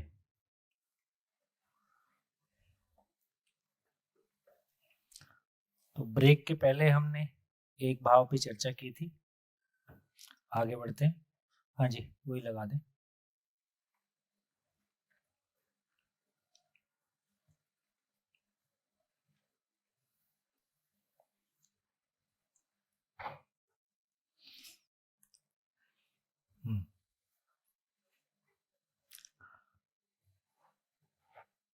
तो हमने चर्चा किया था कि मानव मानव की परस्परता में 9 स्थापित और उसकी अभिव्यक्ति के रूप में 9 शिष्ट मूल्य हैं, जिसमें से कृतज्ञता भाव सौम्यता के रूप में व्यक्त होता है. वैसे ही गौरव जो है सरलता के रूप में व्यक्त होता है. तो गौरव क्या है? विकसित ब्रैकेट में जागृत को पहचान और उसके अनुरूप होने में उत्साह और निरंतरता. सरलता का मतलब है ग्रंथि तनाव रहित अंगहार और उसका प्रकाशन. जैसे कितने लोगों को गौरव फील हो रहा है? गौरव का मतलब विकसित को पहचान, है ना. यदि इस शिविर की प्रक्रिया में अपने उत्साहवर्धन का कारण दोनों है. एक तो हमको ये भरोसा है, एक तो हमको ये ध्यान में आ गया कि जो कंटेंट है उसके माध्यम से जिंदगी को समझा जा सकता है और सभी के साथ बात की जा सकती है. दूसरा, जो व्यक्ति कह रहा है उसके प्रति हमको भरोसा है कि वो वैसे ही आचरण करता है. दोनों बातें साथ मिलके चल रही. तो भी कितने लोगों को यहाँ मैं यदि आपके सामने प्रस्तुत हूं तो ऐसा ध्यान में आता है कि नहीं, ऐसा सोचना, ऐसा जीना बढ़िया चीज. तो जो भी कोई, जिनको भी हम परंपरा में भी विकसित मानते रहे हैं, आदरणीय नागराज जी के रूप में ये अनुसंधान हुआ, हम सब उन्हीं को विकसित इस रूप में विकसित मानते हैं कि उनके नाम से, उनके माध्यम से अनुसंधान हुआ और जैसा उन्होंने अनुसंधान किया वैसा आचरण के साथ वो जिए, तो उनको विकसित के रूप में पहचान कर उसके अनुरूप होने में उत्साह और निरंतरता, तो हम अपने से विकसित या जागृत मानव के प्रति गौरव करते हैं। और जिनके प्रति गौरव करते हैं उनके सामने कैसा प्रस्तुत होते हैं? बिना किसी तनाव के, है ना, और बिना किसी ग्रंथि के, अहंकार के, है ना, हम उनके सामने प्रस्तुत होते हैं। तो गौरव का मतलब है अपने से विकसित की पहचान। तो मेरे को लगता है कि अपने से विकसित की पहचान जागृति के अर्थ में ये तो एक बात है, पर परिवार में भी इसका छोटा रूप हम कर ही सकते हैं, है ना। जिस मामले में जो हमसे विकसित है उसके उसकी भूमिका का, उसकी भागीदारी का एक सही मूल्यांकन और उसके साथ उसको, उसके प्रति सम्मान। तो देखिए, कृतज्ञता का मतलब है प्राप्त सहायता और उपकार के प्रति स्वीकृति। तो पहले बार में हम कृतज्ञ ही होते हैं, उससे आगे बढ़ते हैं तो वैसा होने की हमारे अंदर विकसित और जागृत को पहचान, उसके अनुरूप होने के प्रति उत्साह। श्रद्धा का मतलब है प्रामाणिकता और श्रेष्ठता की ओर प्रवृत्ति और संकल्प सहित गति। इसका मतलब है कि जिसको श्रद्धा का मतलब, देखो अभी तक श्रद्धा का मतलब क्या है?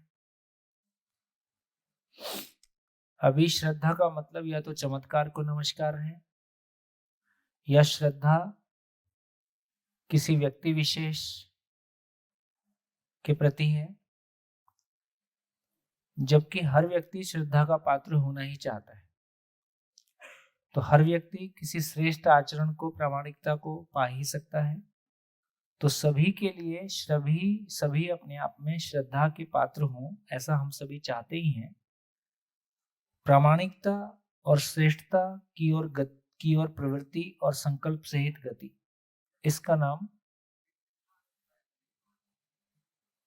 हाँ जी, थोड़ा श्रद्धा, जब मैं जो बोल रहा हूँ उसको थोड़ा सा बड़ा कर दो। अभी हम 3rd नंबर पे हैं। प्रामाणिकता जब बोल रहे हैं तो अनुभव पूर्वक ही प्रामाणिकता होता है। तो अनुभव संपन्न मानव की प्रामाणिकता और श्रेष्ठता की ओर प्रवृत्ति, और ऐसा अपने लिए संकल्प सहित गति। तो ऐसा संकल्प सहित गति का मतलब है कि बेसिकली ये वहां चला गया जब हम कह रहे हैं कि श्रद्धा सही अर्थों में बोध का लेवल है। तो इस रूप में, क्योंकि संकल्प उससे कम में नहीं हो रहा है ना, संकल्प हमने चढ़ा था ना, बोध की गति संकल्प। तो इस रूप में किन्हीं वास्तविकताओं को हम पहचानने लगते हैं और संकल्प सहित गति करते हैं। अब देखिए, श्रद्धा की अभिव्यक्ति है पूज्यता। अभी पूज्यता किसको बोलते हैं? पूजना। अभी पूजा किसको बोलते हैं? अभी पूजना किसको बोलते हैं वो आपको पता है। तो अब ये समझ में आया कि पूजा का सही अर्थों में मतलब क्या है। देखिए, अभी तक हम, जैसा कि हमने पहले भी कहा, कि हमारी अधिकांश चीजें चिन्ह और प्रतीक के साथ में चल रही हैं। हम जिंदगी नहीं जी रहे हैं, चिन्ह और प्रतीकों को जी रहे हैं, है ना। तीज, त्योहार, ये जितने भी सारी चीजें हैं उसमें हमारे पास कर्मकांड ही बचा है। तो उस कर्म, पहले दिवाली आती थी, नए कपड़े मिलते थे, हमारे बचपन में तो उसका इंपॉर्टेंस था। आजकल रोज ही नए कपड़े लेते हैं। अब त्योहारों की इंपॉर्टेंस ही खत्म हो गई है, क्योंकि मिठाई भी रोज खाते हैं, नए कपड़े भी जब जब आवश्यकता लगे तब ले लेते हैं। तो जो पहले कोई त्योहारों की हमारी खुशी थी, धीरे धीरे आप देखेंगे त्योहार अपने आप में अपना महत्व खोते जा रहे हैं। सही अर्थों में हम श्रद्धा के साथ हैं तो उसकी अभिव्यक्ति क्या है? गुणात्मक परिवर्तन के लिए सक्रियता। मैं जिसके प्रति श्रद्धा करता हूं मैं वैसा ही हो जाऊं, इसका नाम पूज्यता है, इसका नाम पूजा है। तो पूजा का मतलब है, पूज्यता का मतलब है, मैं पूज्यता के भाव से प्रस्तुत होता हूं। तो पूज्यता का मतलब है अपने में गुणात्मक परिवर्तन के लिए सक्रियता, मैं भी वैसा हो जाऊं इसके लिए सक्रियता। तो श्रद्धा की अभिव्यक्ति पूज्यता के रूप में होती है। प्रेम पूर्णता, सहज प्रमाण, दया, कृपा, करुणा की संयुक्त अभिव्यक्ति। तो प्रेम का मतलब है पूर्णता में जीना। पूर्णता में जीने का मतलब है अनुभव संपन्न होने के बाद है ना। हम जिसको कह रहे हैं क्रियापूर्णता, क्रियापूर्णता में संपन्न होने के बाद में आचरण पूर्णता के अर्थ में जीना। तो बेसिकली प्रेम का अभिव्यक्ति कह रहे हैं अनन्यता। अनन्यता का मतलब है ना अन्य, जागृति पूर्णता के लिए योग्य पहचान प्रमाण।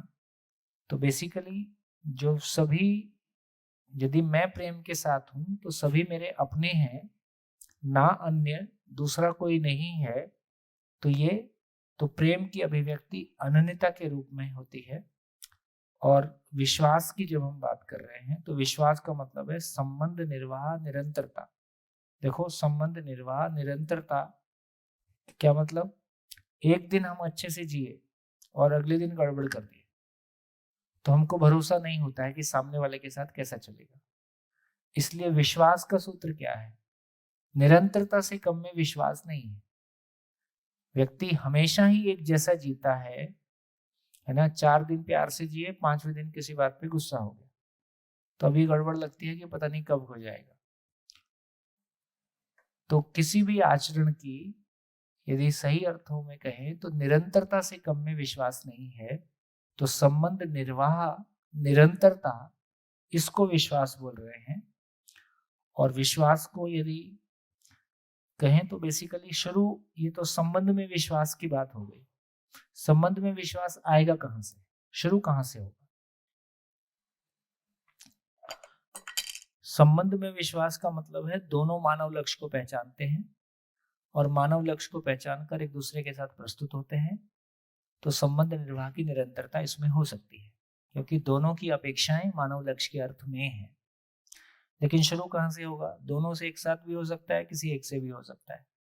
तो कुल मिला के मान लो आप अकेले शिविर में आए, अकेले शिविर में आए तो यहाँ से कहानी शुरू होती है।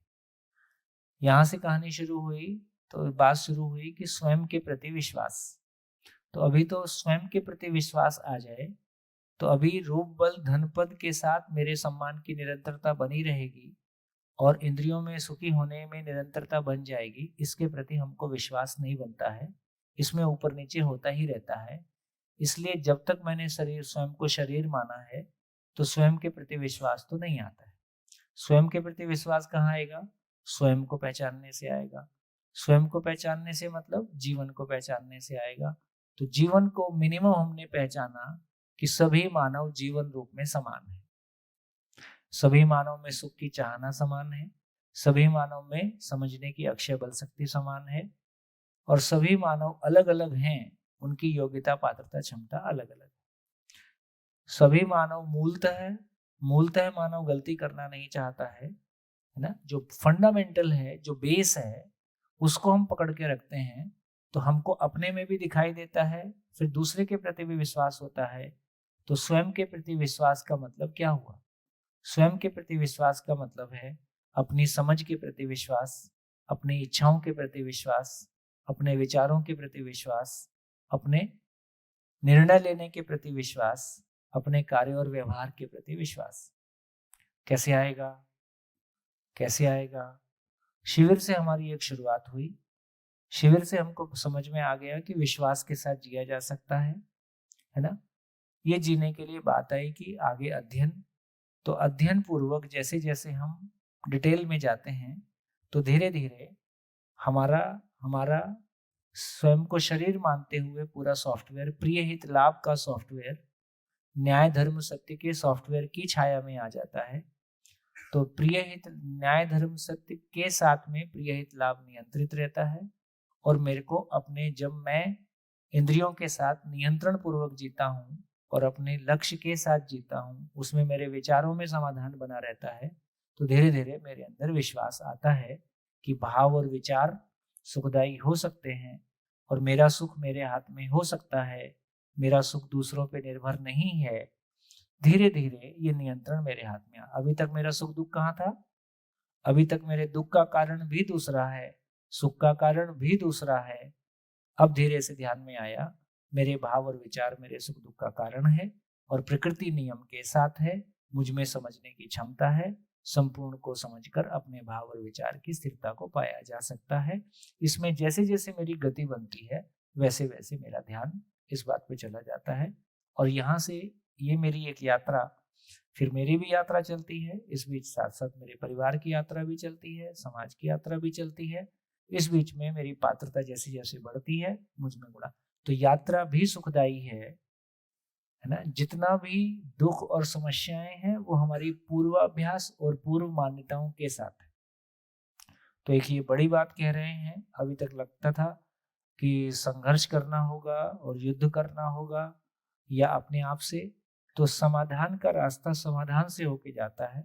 समझदार होने में कोई स्ट्रगल नहीं है। समझदार इसलिए आदरणीय नागराज जी इसको वुंडलेस प्रोसेस बोलते थे। जैसे फल पकता है अपने आप टपक जाता है, ना फल में घाव होता है ना पेड़ में घाव होता है। तो एक वुंडलेस प्रोसेस का मतलब है कुछ मानने के लिए नहीं कहा जा रहा है, कुछ छोड़ने के लिए नहीं कहा जा रहा है, किसी तरह का उपदेश नहीं दिया जा रहा है, ये करो ये ना करो। कोई चाहिए की भाषा। 8 दिन हमने बात किया, मैंने अपने जो कुछ भी आपसे कहा था मैंने उसका पालन किया, है ना।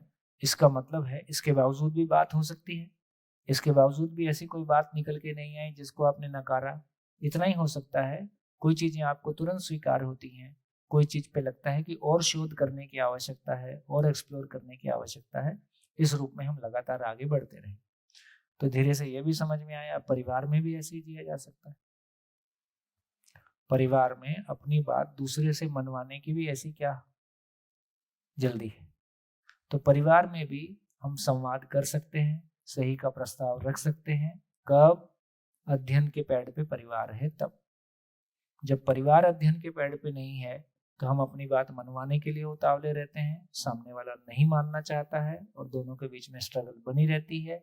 हमारे भीतर भी कुछ ऐसा है जो हम करना चाहते हैं और नहीं होता रहता है, और उसके लिए हमारे पास कोई ठोस रास्ता नहीं होता है।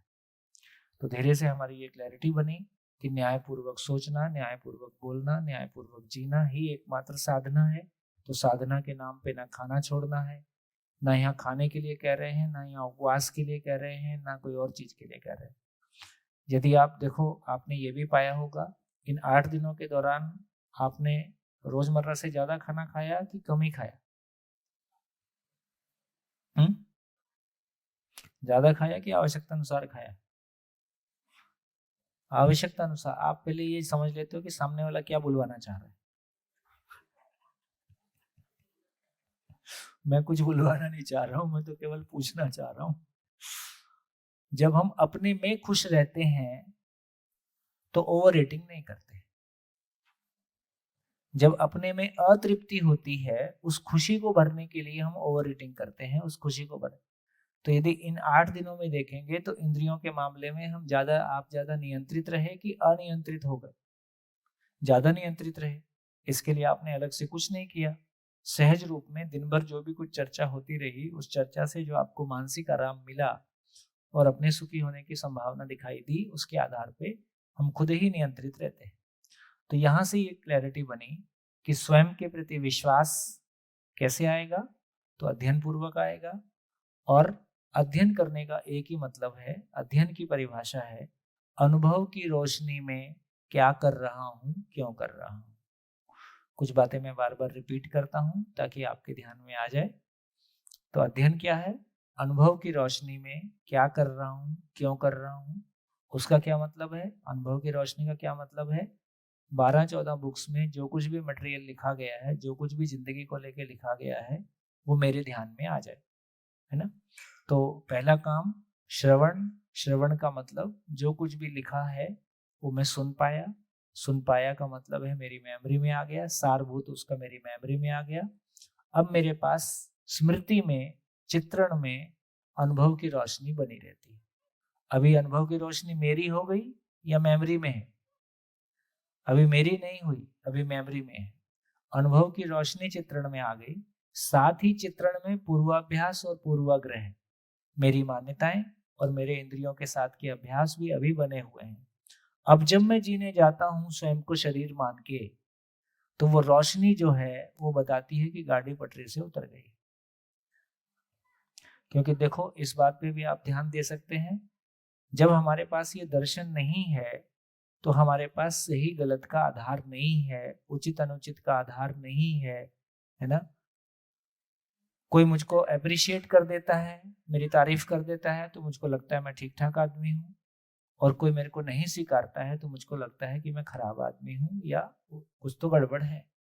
तो मुझको सही गलत का मेरे पास कोई आधार नहीं है, इसलिए लोग क्या कहेंगे इतना इम्पोर्टेंट हो जाता है। लोग क्या कहेंगे क्यों इम्पोर्टेंट हो गया? क्योंकि हमारे पास अपने पास सही और गलत का कोई सार्वभौम आधार नहीं है, जिसके आधार पे मैं ये जांच पाऊं कि जो कुछ मैं कर रहा हूं, जो कुछ मैं सोच रहा हूं, ये सही है कि नहीं है। दर्शन से एक बड़ी घटना घटी। क्या घटना घटी? सही और गलत का, पाप और पुण्य का, व्यवस्था और अव्यवस्था का, उचित और अनुचित का सार्वभौम आधार मिल गया। क्या आधार मिल गया? जो मानव लक्ष्य के अर्थ में है वो उचित है, व्यवस्था के अर्थ में है, पुण्य है, सही है, खूंटा मिल गया। अपने सारे विचारों को, अपने सारे कर्मों को, अपने सारे व्यवहार को बांधने का खूंटा मिल गया। अब इस आधार पर अब मैं खुद चेक कर सकता हूं कि मेरी स्थिति क्या है। इसी को बोला अनुभव की रोशनी में क्या कर रहा हूं, क्यों कर रहा हूं। अनुभव की रोशनी का मतलब है मानव लक्ष्य के अर्थ में सोच रहा हूं, मानव लक्ष्य के अर्थ में बोल रहा हूं, मानव लक्ष्य के अर्थ में जो कुछ भी कार्य व्यवहार कर रहा हूं वो कर रहा हूं। तो यदि इससे अलग है तो पटरी से मामला उतरा है। अब मेरे को किसी से पूछने की जरूरत है कि मैं सही हूं कि गलत हूं। जब दूसरा कोई बताता है कि तुम गलत हो तो मेरे अंदर प्रतिक्रिया आ जाती है, मैं उसको बता देता हूं कि तुम भी कहाँ गलत हो। जब मेरे खुद ही में मुझको पता चलता है कि यहाँ मैं गलत हूँ, अधूरा हूँ, तो मैं उसको ठीक करने की कोशिश करूंगा ही। साथ ही मुझको ये भी पता चलता है कि मैं कहाँ ठीक हूँ। तो जहाँ मैं ठीक हूँ वहाँ अपना खुद का सम्मान कर पाता हूँ, मेरे भीतर एक विश्वास बनता है। तो धीरे धीरे मेरी अंतर यात्रा शुरू होती है, मेरी अपनी यात्रा शुरू होती है कि मैं जहाँ ठीक हूँ वहाँ खुश हो सकूँ, अपने पे विश्वास जुटा सकूँ। जहाँ ठीक नहीं है उसको कैसे ठीक करने के लिए प्रयास करूँ। घटनाएं मेरे लिए आईना है अपनी स्थिति को पहचानने का। मानव गलतियों से दुखी होता है कि नहीं होता है? हाथ उठाओ। मानव गलतियों से दुखी होता है कि नहीं? हाथ उठाओ।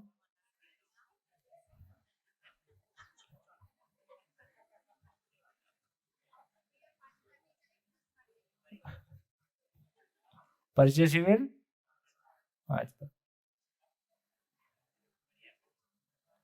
आप बोलने वाले से इतना हिप्नोटाइज हो जाते हैं कि वो जो मर्जी बुलवा ले।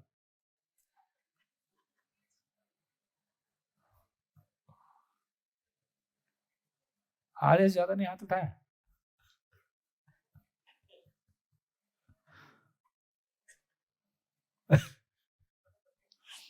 दोबारा शिविर शुरू करा।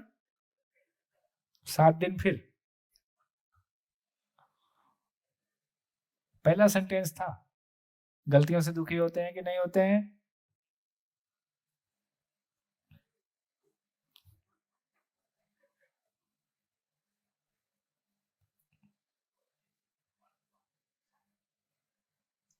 आपको तो 10 बार।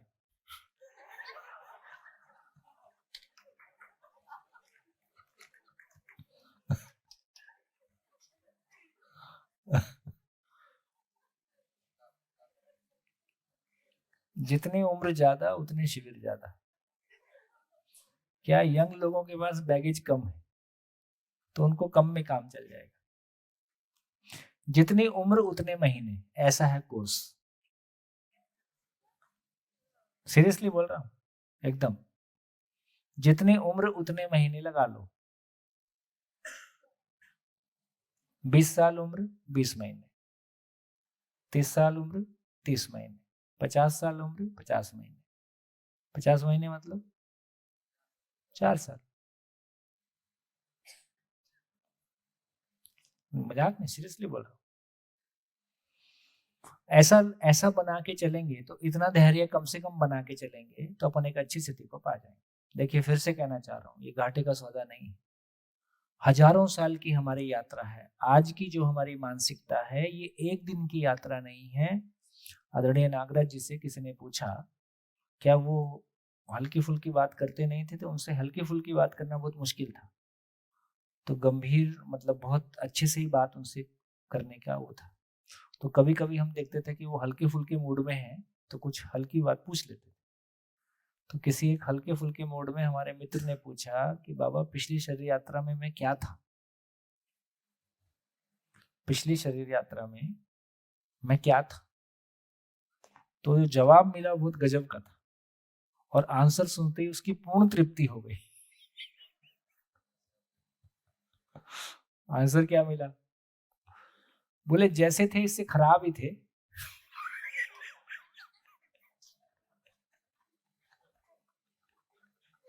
अब बताओ क्या रुचि आएगी अब जानने में। बोले हो गया यार जो।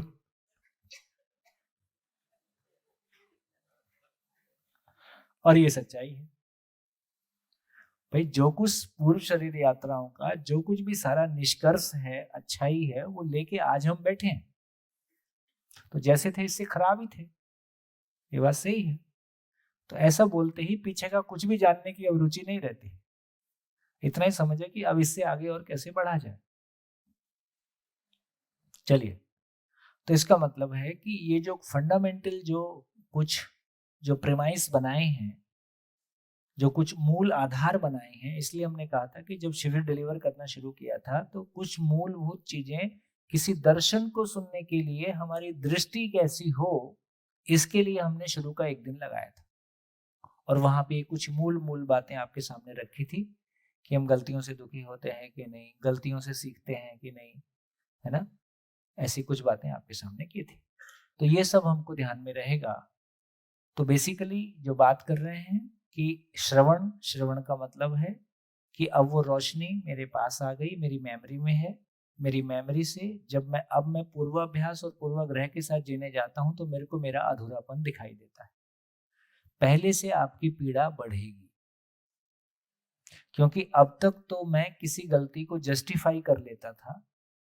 लोग भी, सब तो भी ऐसे ही करते हैं, जमाना ऐसे ही चलता है, इस जमाने में ऐसे ही जिया जाता है। लेकिन यहाँ व्यवहारिकता की बात भी कर रहे हैं, किसी को रिश्वत नहीं देना है या आदर्शवाद की बात भी नहीं कर रहे हैं। हमको व्यवहारिक होकर चलना पड़ेगा। व्यवहारिक होकर चलने का मतलब है, यदि सामने वाले के साथ गाड़ी फंसी है और उसने मान रखा है कि सामान से सम्मान की तलाश, सुविधा से सुख की तलाश, तो इसको ना समझी टैक्स कहा जाए। हम समझदार नहीं हुए, सामने वाले को समझदार नहीं बनाया, तो अभी हमको करना ही होगा। समझदारी को कैसे फैलाएं चारों तरफ, अपने चारों तरफ, कि कल को हम भी किसी को तंग ना करें, कोई सामने वाला भी हमको तंग ना करे। धीरे से वो वातावरण बनने में कोई समय लगेगा। तो विश्वास जो है, तो विश्वास क्या हो गया? तो स्वयं के प्रति विश्वास आया। स्वयं के प्रति विश्वास एक दिन में आया, तो मूल में क्या हो गया? तीन स्टेप हम अपने लिए बना सकते हैं। एक स्टेप, पहले शिविर का इतना मतलब है कि जिंदगी को समझा जा सकता है, न्याय धर्म सत्य को समझा जा सकता है, इस पे भरोसा हुआ। कितने लोगों को हुआ, है ना? तो मैं समझा जा सकता है, ये भरोसा हो गया, तो पहला शिविर पूरा हो गया। मैं समझ रहा हूं, आगे अध्ययन की यात्रा हो गई, और मैं समझ गया हूं, ये अध्ययन की यात्रा पूरी हो गई। तो इसका मतलब है हमने सकता से शुरू किया, कल हम रहेगा में रहा है में रहेंगे, और उसके बाद कोई पॉइंट पे यात्रा पूरी होगी, धीरे से उसको भी देखेंगे। और मैं फिर से कहना चाहता हूँ, इसमें 2, 5, 10 साल कोई खास बात नहीं है। लंबी यात्रा के बाद हम यहाँ पहुंचे हैं, और हमारी मानसिकता यदि हजारों साल की यात्रा, है ना, 10 साल में भी पूरी होती हो, कोई खास बात नहीं है। पिछला 10 साल कैसे निकला? ऐसे निकला। पिछला 10 साल ऐसे निकला, अगला भी 10 साल और ऐसे निकलेगा, और धीरे से जिंदगी की शाम हो गई। तो मेरे को लगता है एक ही बात हमेशा ध्यान में रखें, कितने शिविर मैंने किए इंपॉर्टेंट नहीं है, कितने घंटे मैंने लगाए, ये हमेशा ध्यान में रहेगा। तो आपको हमेशा ये लगेगा कि जितनी मेहनत मैंने की है, रिजल्ट उससे ज्यादा है। तो इस रूप में मुझ में विश्वास आने में कोई समय लगेगा, सामने वाले में भी आने में कोई समय लगेगा। वो भी तब लगेगा जब वो शुरू करेगा, शुरू ही नहीं करेगा तो और समय लगेगा। इस बीच में क्या करूंगा? इस बीच में दूसरों की अयोग्यता, यदि सामने वाला समझदार नहीं भी है, तो भी मेरी समझदारी को जांचने के लिए वो अवसर है। दूसरों की अयोग्यता से प्रभावित ना होना मेरी योग्यता है। तो इस बीच में जो भी अयोग्यताएं मुझको दिखती रहेंगी, उसमें मैंने अपने आप को कैसे संभाला, मैं कितना संभला रहा, पहले मैं कितना प्रभावित होता था, अभी मैं कम प्रभावित हो रहा हूं, तो सामने तो इससे मैं खुश हो सकता हूं कि मेरा अध्ययन ठीक चल रहा है। कितना बढ़िया। तो नकारात्मक स्थितियों को भी अपने लिए सकारात्मक बना लेना, अपने आप को जांचने का अवसर बना लेना, इस तरह से हम अपनी गाड़ी पार लगाएंगे। इस बीच में हमारा परिवार भी शामिल होगा, पड़ोस भी शामिल होगा, सामने वाले को भी समझने में कोई समय लगेगा। तो संबंध की, इसलिए मैंने पहले भी कहा, इस देश में 10 लाख 10 करोड़ फॉलोअर बना लेना आसान काम है। अपने परिवार में अपनों के साथ शिकायत मुक्त होकर जीना इस दुनिया का सबसे बड़ा काम है। तो इस दुनिया का सबसे बड़ा काम अपने घर में ही होना है। तो इसके लिए मेहनत किया जाए कि नहीं किया जाए, इसके लिए इन्वेस्टमेंट किया जाए। अभी लगता है कि घर के लोगों के साथ बात करना टाइम खराब करना है, और झंझट इतना है तो क्यों झंझट में पड़ा जाए। इसलिए कई पति ऐसे ही हैं, रात को सोते समय घर आते हैं और सुबह चाय पी के उठने के पहले निकल जाते हैं, क्योंकि घर में झगड़ा होगा, इससे अच्छा बाहर ही चलो। तो अभी तो हम अपनों से बच रहे हैं क्योंकि हम दुखी होना नहीं चाहते, लेकिन धीरे से ये ध्यान में आएगा कि इन्वेस्टमेंट करने लायक जगह है, तो फिर हम अपना तन मन धन उसमें लगाएंगे। तो इस प्रकार हमने देखा स्वयं में विश्वास की यात्रा। तो विश्वास का मतलब है संबंध निर्वाह निरंतरता। निरंतरता यहाँ इंपॉर्टेंट है, संबंध निर्वाह निरंतरता। और संबंध निर्वाह निरंतरता होगा तो सौजन्यता, विश्वास जो है सौजन्यता के रूप में प्रस्तुत होता है। सौजन्यता का मतलब सहकारिता, सहयोगिता, उपयोगिता, पूरकता। जिंदा रहने के धरातल पर सहकारिता और धीरे से सहयोग, जागृति के पथ पर चलेंगे, और आगे फिर मानव लक्ष्य के अर्थ में उपयोगिता, पूरकता पहचानेंगे। इस अर्थ में हम संबंध को निर्वाह करेंगे। चलिए, वात्सल्य। तो वात्सल्य क्या है? वात्सल्य की परिभाषा क्या है?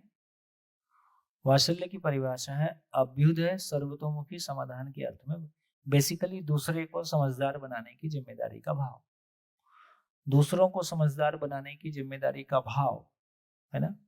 वो देखो, भाव तो अभी भी है ही है। अभी भी सभी बड़े लोग अपने परिवार के बच्चों को या सबको कुछ ना कुछ बताते रहते हैं, ये करो ये मत करो। जिम्मेदारी का भाव है, लेकिन जिम्मेदारी को निभाने की योग्यता नहीं। भाव है, योग्यता नहीं है, इसलिए हम पूरे नहीं पढ़ पा रहे। तो अब पता चला कि जिम्मेदारी को निभाने का भाव तो है, लेकिन योग्यता होगी, इससे कम में नहीं चलेगा। भाव तो है ना, भाव तो हमारा ये भी है कि हम सुखपूर्वक जी पाए, भाव तो सारे ही हैं, अपेक्षा तो है, लेकिन योग्यता नहीं है। तो जिंदा रहने के धरातल पर हम दूसरे को समझदार बनाने की बात नहीं कर सकते। अभी आप ये भी देखेंगे, अभी दूसरे को समझदार बनाने का मतलब अपनी बात दूसरे से मनवाना। तो अभी समझाना है कि मनवाना है? और समझाने का तरीका कैसा है? समझाने का तरीका आदेश पूर्वक है, निर्देश पूर्वक है। इसका मतलब अभी समझाने का, यहाँ समझाने का तरीका कैसा है? आपको सही का प्रस्ताव दिया जाता है, आपसे मानने के पीछे कोई आग्रह नहीं है। इस रूप में एक एक चीज को आप जांच के अपने में लेते हैं। मानो कोई ऑन एंड ऑफ मशीन नहीं है। आपने कहा और सामने वाला उसको पूरा करेगा, मान लेगा। आपका आचरण उसके अनुरूप है तो सामने वाला उस पर सोचेगा, नहीं तो सोचेगा भी नहीं। तो इसका मतलब है अभी हमारे बीच में समझने समझाने वाला काम नहीं है, मानने मनाने वाला काम है। वो भी भय और प्रलोभन से मानने मनाने वाला काम है ना। समझने समझाने की जगह हमारे बीच में अभी नहीं होती। तो इसका मतलब है मानव, है ना, घूम फिर के वहीं पहुंचेंगे, मानव लक्ष्य की समझ और उसके साथ। तो वात्सल्य का भाव सफल हो जाए, दूसरे को समझदार बनाने की जिम्मेदारी का भाव सफल हो जाए, ऐसा हम वात्सल्य के साथ सही अर्थों में होते हैं, तो हम सहजता के साथ प्रस्तुत होते हैं। सहजता के साथ प्रस्तुत का मतलब स्वयं में विश्वास होता है, श्रेष्ठता का सम्मान होता है, प्रतिभा व्यक्तित्व में संतुलन होता है, व्यवहार में सामाजिकता, व्यवहार में उत्पादन में स्वावलंबन। तो ये सारी स्थिति को मिलाते हैं तो ये समझदारी की अभिव्यक्ति है। और ये जो 5 पॉइंट हैं, ये बेसिकली एक समझदार मानव की पहचान भी है। जो हमने बात किया था ना कि सार्वभौम मानवीय आचरण, तो सार्वभौम मानवीय आचरण को शॉर्ट में कहेंगे तो वो स्वयं के प्रति विश्वास, उसका पॉइंट नंबर 1। श्रेष्ठता के प्रति विश्वास, पॉइंट नंबर 2, है ना। प्रतिभा और व्यक्तित्व में संतुलन, पॉइंट नंबर 3। व्यवहार में सामाजिकता और उत्पादन में स्वावलंबन, निरंतरता, प्रमाण। तो स्वयं के प्रति विश्वास की बात हमने काफी की। तो इससे ये समझ में आया स्वयं के प्रति विश्वास का मतलब संसार क्या है, मैं क्या हूं, करना क्या है, इसके प्रति मैं क्लियर हूं। मैं एक बड़ी मशीन का हिस्सा हूं, मैं एक जहाज का हिस्सा हूं, मैं अस्तित्व का पार्ट हूं। अस्तित्व नियमपूर्ण है, मुझ में समझने की ताकत है।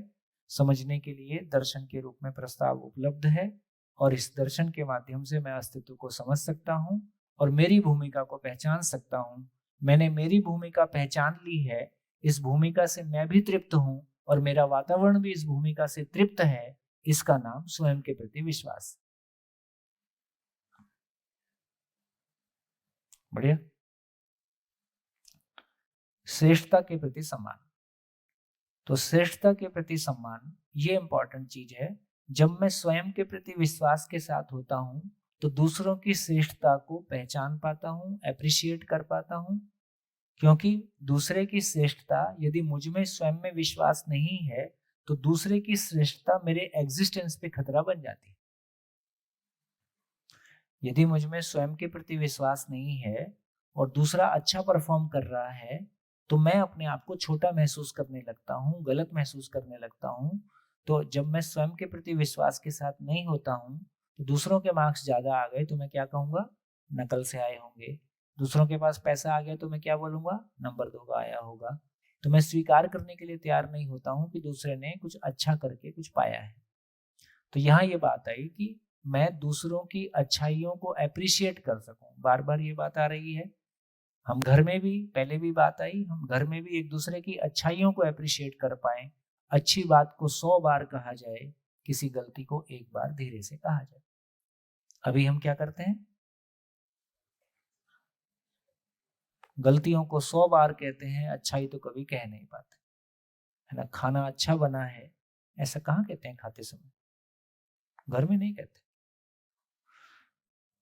तो इस रूप में हम दूसरे की अच्छाइयों का सम्मान कर पाए। प्रतिभा और व्यक्तित्व में संतुलन। प्रतिभा क्या है, समझ। व्यक्तित्व क्या है, आचरण। तो मेरी समझ और आचरण में संतुलन है। मैं जैसा समझता हूं मैं वैसा जीता हूं। कभी कभी अपन क्या बोलते हैं, मैं समझ तो पा रहा हूं पर कह नहीं पा रहा हूं, मैं समझ तो पा रहा हूं पर जी नहीं पा रहा हूं। तो ऐसा ये असंतुलन जो है, ये असंतुलन ना हो। मैं ठीक जैसा समझना है वैसा समझ पाया हूं, जैसा समझा है मैं वैसा जी पा रहा हूं। इससे मुझको तृप्ति है, मेरे वातावरण को तृप्ति है। इसका नाम प्रतिभा और व्यक्तित्व में संतुलन है। व्यवहार में सामाजिकता। व्यवहार में सामाजिकता मतलब व्यवहार समाधान के अर्थ में है। समाधान परिवार में शिकायत मुक्त संबंध के रूप में है और समाधान ही समाज में भय मुक्ति के अर्थ में है। ये सामाजिकता है। चलिए, तो इस प्रकार हमने देखा ममता, 7वां नंबर। ममता का नंबर है, मीनिंग है स्वयं में, स्वयं से, स्वयं के लिए प्रतिरूपता, सहज स्वीकृति, उत्सव, निरंतरता। किसी को मैंने अपना माना है, अपनेपन की स्वीकृति। तो ममता का मतलब है अपनेपन की स्वीकृति।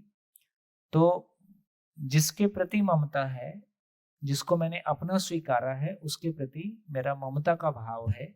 और ममता का मतलब है, ममता जो है पोषण प्रधान है। तो दूसरे के शरीर के प्रति पोषण की जिम्मेदारी का भाव, दूसरे के शरीर के प्रति पोषण की जिम्मेदारी का भाव, इसको ममता भाव बोल रहे हैं। अभी ममता भाव कैसा है,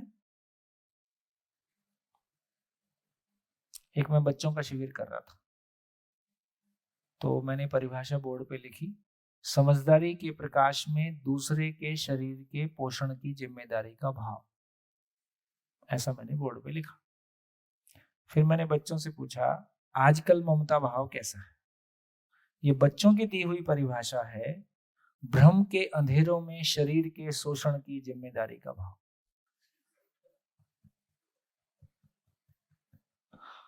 क्या हो गया, पुराने, अब तो जमाना बदल गया, पहले पीट पीट के खिलाते थे, है ना। पति घर में बैठा खाने के लिए, सुनो जी तुम्हारी माँ तो ऐसा बोल रही है, अब नहीं चलेगा, उसके सारे हार्मोन अटक गए।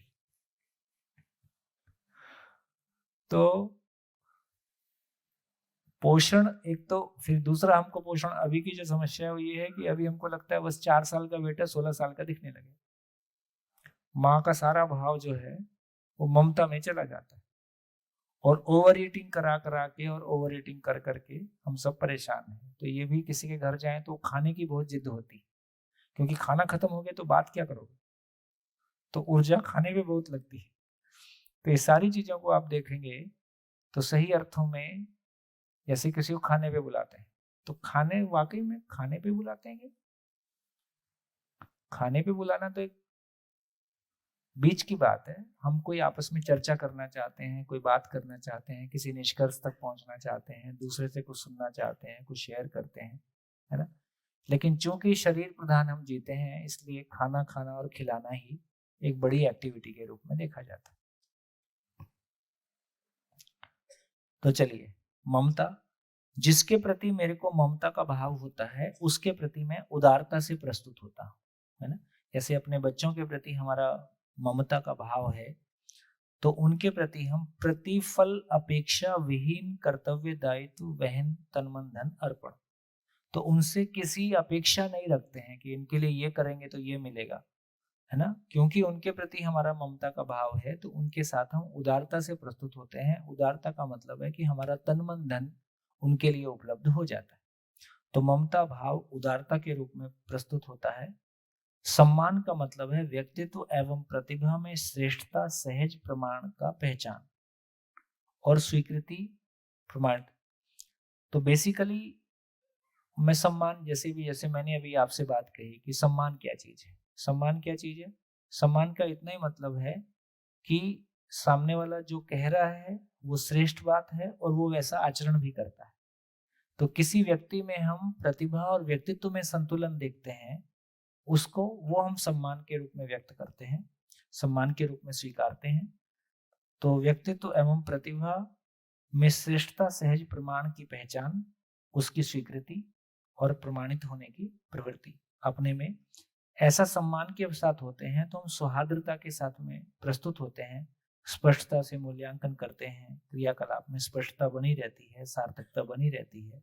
और फाइनली स्नेह का मतलब है संतुष्टि, प्रसन्नता, उत्सव में से के लिए स्वयं। तो स्नेह जो है, स्नेह निष्ठा के रूप में प्रस्तुत होता है।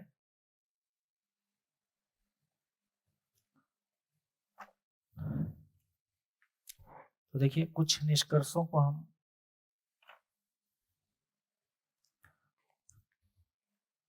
तो इस पूरी चर्चा में जो बात ध्यान में आई वो ये कि एक बात तो ये समझ में आया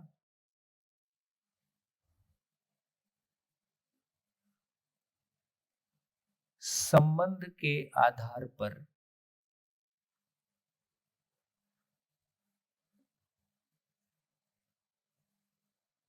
संबंध के आधार पर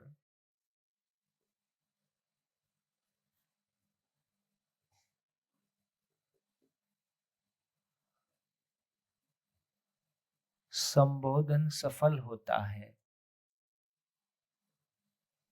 या संबोधन के आधार पर संबंध सफल होता है। संबोधन क्या होता है? संबंध का नाम, चाचा, ताया, है ना, चाची, मामा। तो संबंधों के जो नाम है उसको संबोधन बोलते हैं। तो संबंध के आधार पर संबोधन सफल होता है या संबोधन के आधार पर संबंध सफल होता है? क्या ठीक है? पहला ठीक है, दूसरा ठीक है? वोटिंग कर लेते हैं। समझ में आ रहा कि नहीं? संबंध के आधार पर संबंधों के नाम सफल होते हैं या संबंधों का नाम लेने से संबंध सफल होते हैं?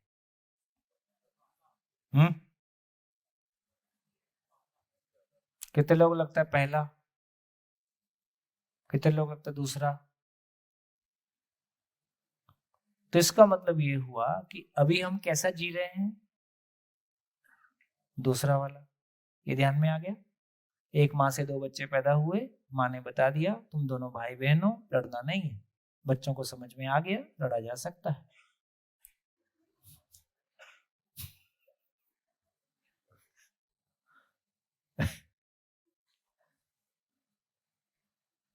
क्या करना है ये नहीं बता रहे। तुम्हारे भाई बहन होने का क्या मतलब है ये पता ही नहीं है। तो भाई बहन होने का कोई मतलब है, उसका कोई लक्ष्य है, उसमें कोई संबंध है, उसमें कोई अपेक्षाएं हैं, उसकी कोई क्लैरिटी नहीं है। बस इतना ही बोल रहे, लड़ना नहीं। तो इससे कुछ पता चला नहीं। तो इसका मतलब है सही तो यही है कि संबंध समझ में आता है तो संबोधन सफल होता है। हम कर क्या रहे हैं, नाम दे दे रहे हैं, है ना। कभी पति पत्नी का नाम दे दिया, है ना, बीच में अग्नि जलाई, कुछ मंत्र फेरे, ऐसा एंटी क्लॉक, ऐसा घुमाया, ऐसा घुमाया, कुछ बातें कही, और ऐसी आग जला के गए कि आज तक नहीं बुझी।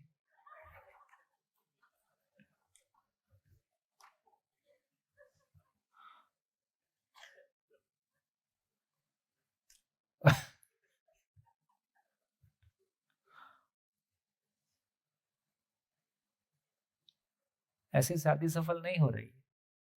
तो अब ये भी समझने की बात है, जो हमारे हमारे को, है ना, वो जो संस्कार की बात हम कर रहे हैं, है ना, क्या विद्यारंभ संस्कार, पुंसवन संस्कार, और क्या जन्म गर्भ संस्कार और जन्म संस्कार, है ना, और फिर फाइनली मृत्यु संस्कार।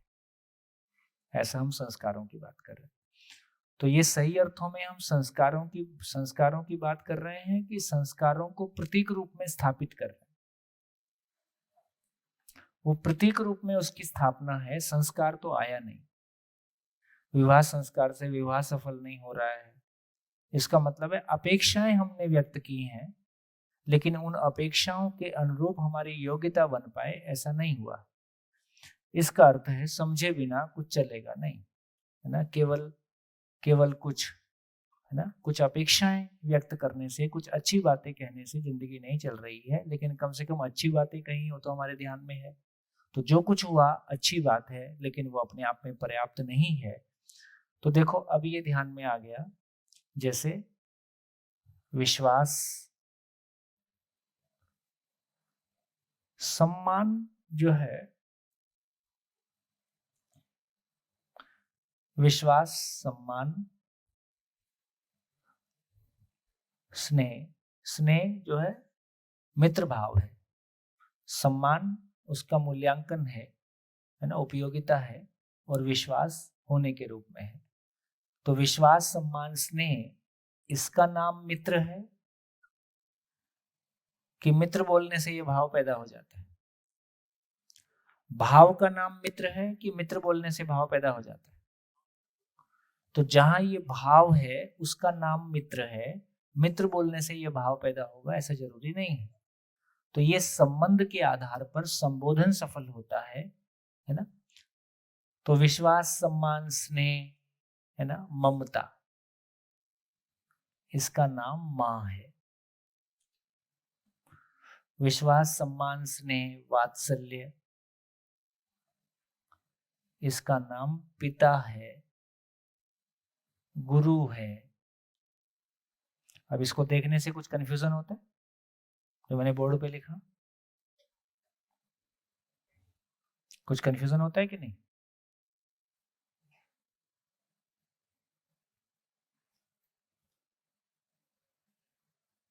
ममता का भाव मां में ही होगा और गुरु पिता ही होगा, ऐसा जरूरी है क्या? फिर क्या मतलब है इसका? इसका मतलब है मां भी गुरु हो सकती है कि नहीं हो सकती? हो सकती है। तो इसका मतलब है यहां लिखने से भी क्लियर है कि जब विश्वास, सम्मान, स्नेह, ममता की बात कर रहे हैं तो ये भाव है। तो ये भाव जब एक पुरुष ममता के भाव के साथ है, उन क्षणों में वो मां स्वरूप है। भाव से माँ है। अभी चूंकि हम स्त्री पुरुष से, अभी चूंकि हम शरीर से देखते हैं, इसलिए हमने स्त्री पुरुष से माँ और पिता जोड़ा हुआ है। सही अर्थों में देखेंगे तो भाव का नाम माँ और पिता। पिता क्या है? जिस क्षण वो दूसरे को समझदार बनाने की जिम्मेदारी के भास है, उस समय वो पिता स्वरूप है, गुरु स्वरूप है। तो ममता का माँ का मतलब केवल स्त्री ही माँ नहीं है, पोषण देने के भाव के साथ पोषण भाव जो है वो ममता है, उसका नाम माँ है। ऐसा भी हम देख सकते हैं भाव रूप में। तो यदि सही अर्थों में देखें तो पति पत्नी वो जगह है जहां हम सारे भावों को जी लेते हैं, है ना। किन्हीं क्षणों में पति पत्नी मित्र भाव में, शरीर भाव में तो बहुत कम क्षणों के लिए होते हैं। किन्हीं क्षणों में पत्नी माँ स्वरूप में रहती है, किन्हीं क्षणों में पति पिता स्वरूप भी हो सकता है, पत्नी गुरु स्वरूप भी हो सकती है, पति भी गुरु स्वरूप हो सकता है। तो हम अलग अलग क्षणों में देखें तो अलग अलग भाव में रहते हैं। तो इसका मतलब है यदि वो क्लैरिटी होगी, यदि हम में वो क्लैरिटी होगी, लक्ष्य की क्लैरिटी होगी, तो उसके आधार पे भाव की क्लैरिटी होगी, उसके आधार पे जीने की खुशी होगी, उसके आधार पे उपयोगिता पूरकता को पहचानेंगे। तो ये क्लैरिटी हमारी बनी कि किस तरह से माँ और पिता के रूप में हम भाव के रूप में माँ और पिता को पहचानते हैं। विश्वास, सम्मान, स्नेह, पति और पत्नी, इसको पहचानते हैं। तो कहा कि प्रेम, ये देखने से कुछ अलग लग रहा है।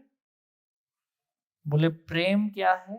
प्रेम का मतलब है कि पूरी सृष्टि का जर्रा जर्रा एक दूसरे के साथ है, पूरी सृष्टि में आपस में परस्पर संबंधित है, लेकिन जब रखा तो उसको पति पत्नी पे टिका दिया। इसका क्या मतलब हुआ?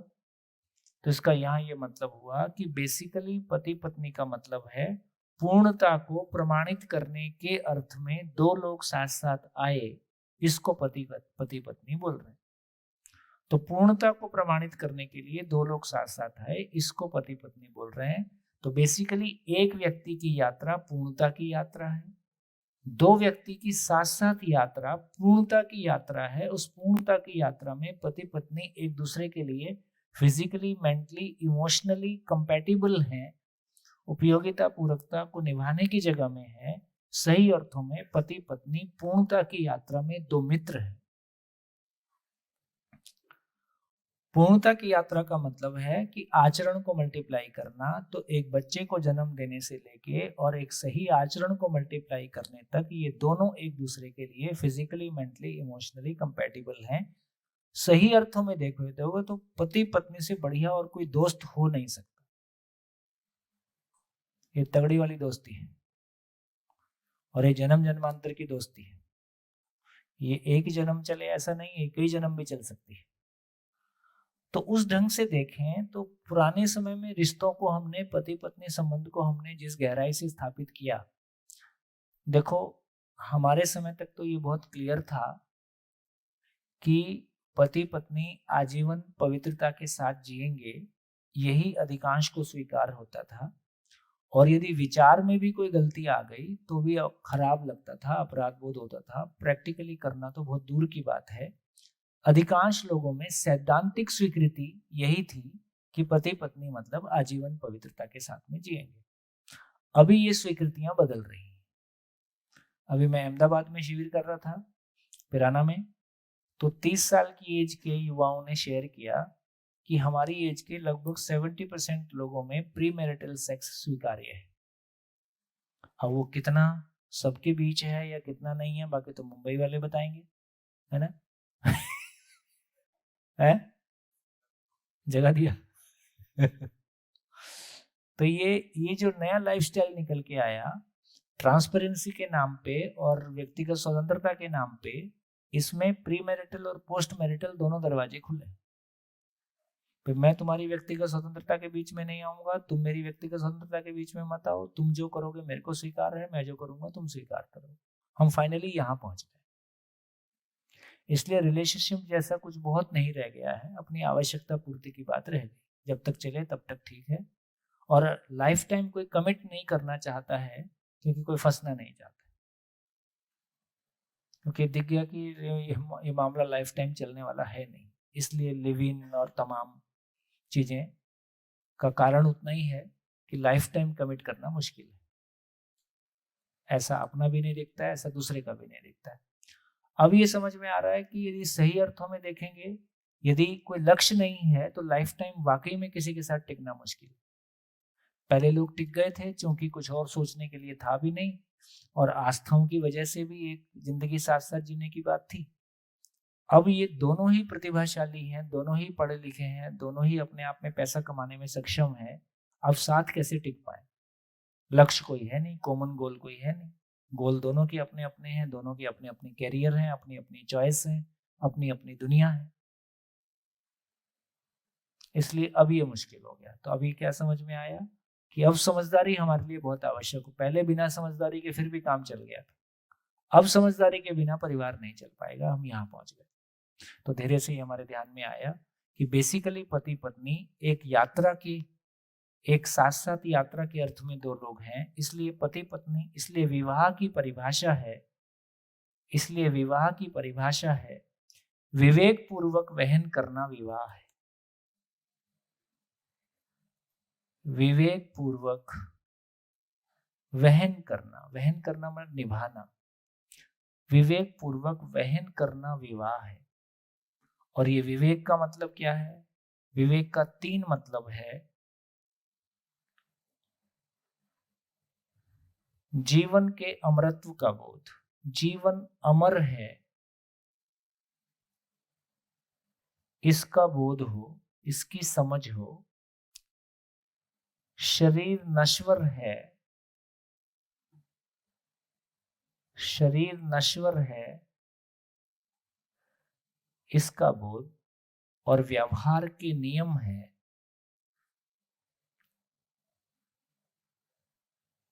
इसका बोध। ये 3 चीज होने से हम विवेक संपन्न होते हैं। ये 3 चीज होने से हम पूर्णता को पहचानते हैं। तो हम पूर्णता के अर्थ में साथी हो सकते हैं। तो हम आगे आचरण को एक सही आचरण के साथ जीते हुए आचरण को मल्टीप्लाई करते हैं, तो अपनी जिंदगी को सार्थक होता हुआ देखते हैं। इसलिए पति पत्नी संबंध की परिभाषा, पति पत्नी संबंध की परिभाषा एक मन दो शरीर है।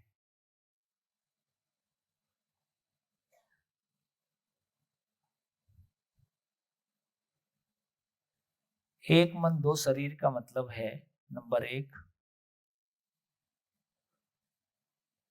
समझ में एक रूपता,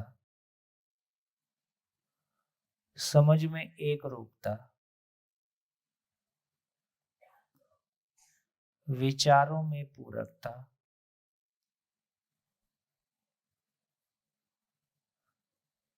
कार्यक्रम में बराबर भागीदारी, बराबर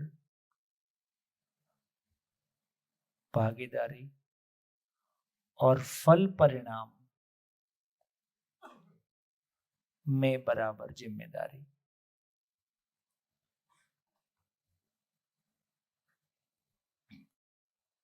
ये पति पत्नी का परिभाषा है। क्या मतलब हुआ? अभी की स्थिति कैसी है?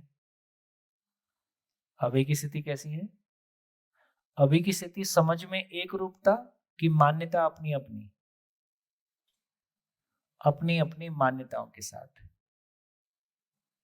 मान्यता अपनी अपनी है ना, शरीर मान के सबकी समझ अपनी अपनी रहेगी। विचारों में पूरकता, विचारों में मतभेद,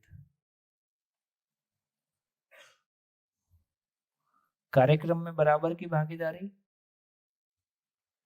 दोनों का कार्यक्रम एकदम अलग अलग, दोनों को एक दूसरे के कार्यक्रम का पता भी नहीं है ना। तो इसका मतलब है कार्यक्रम में कोई भागीदारी नहीं। फल का मतलब भौतिक रूप, परिणाम का मतलब जिंदा रहने के अर्थ में जो है, फल का मतलब जीने के अर्थ में जो है।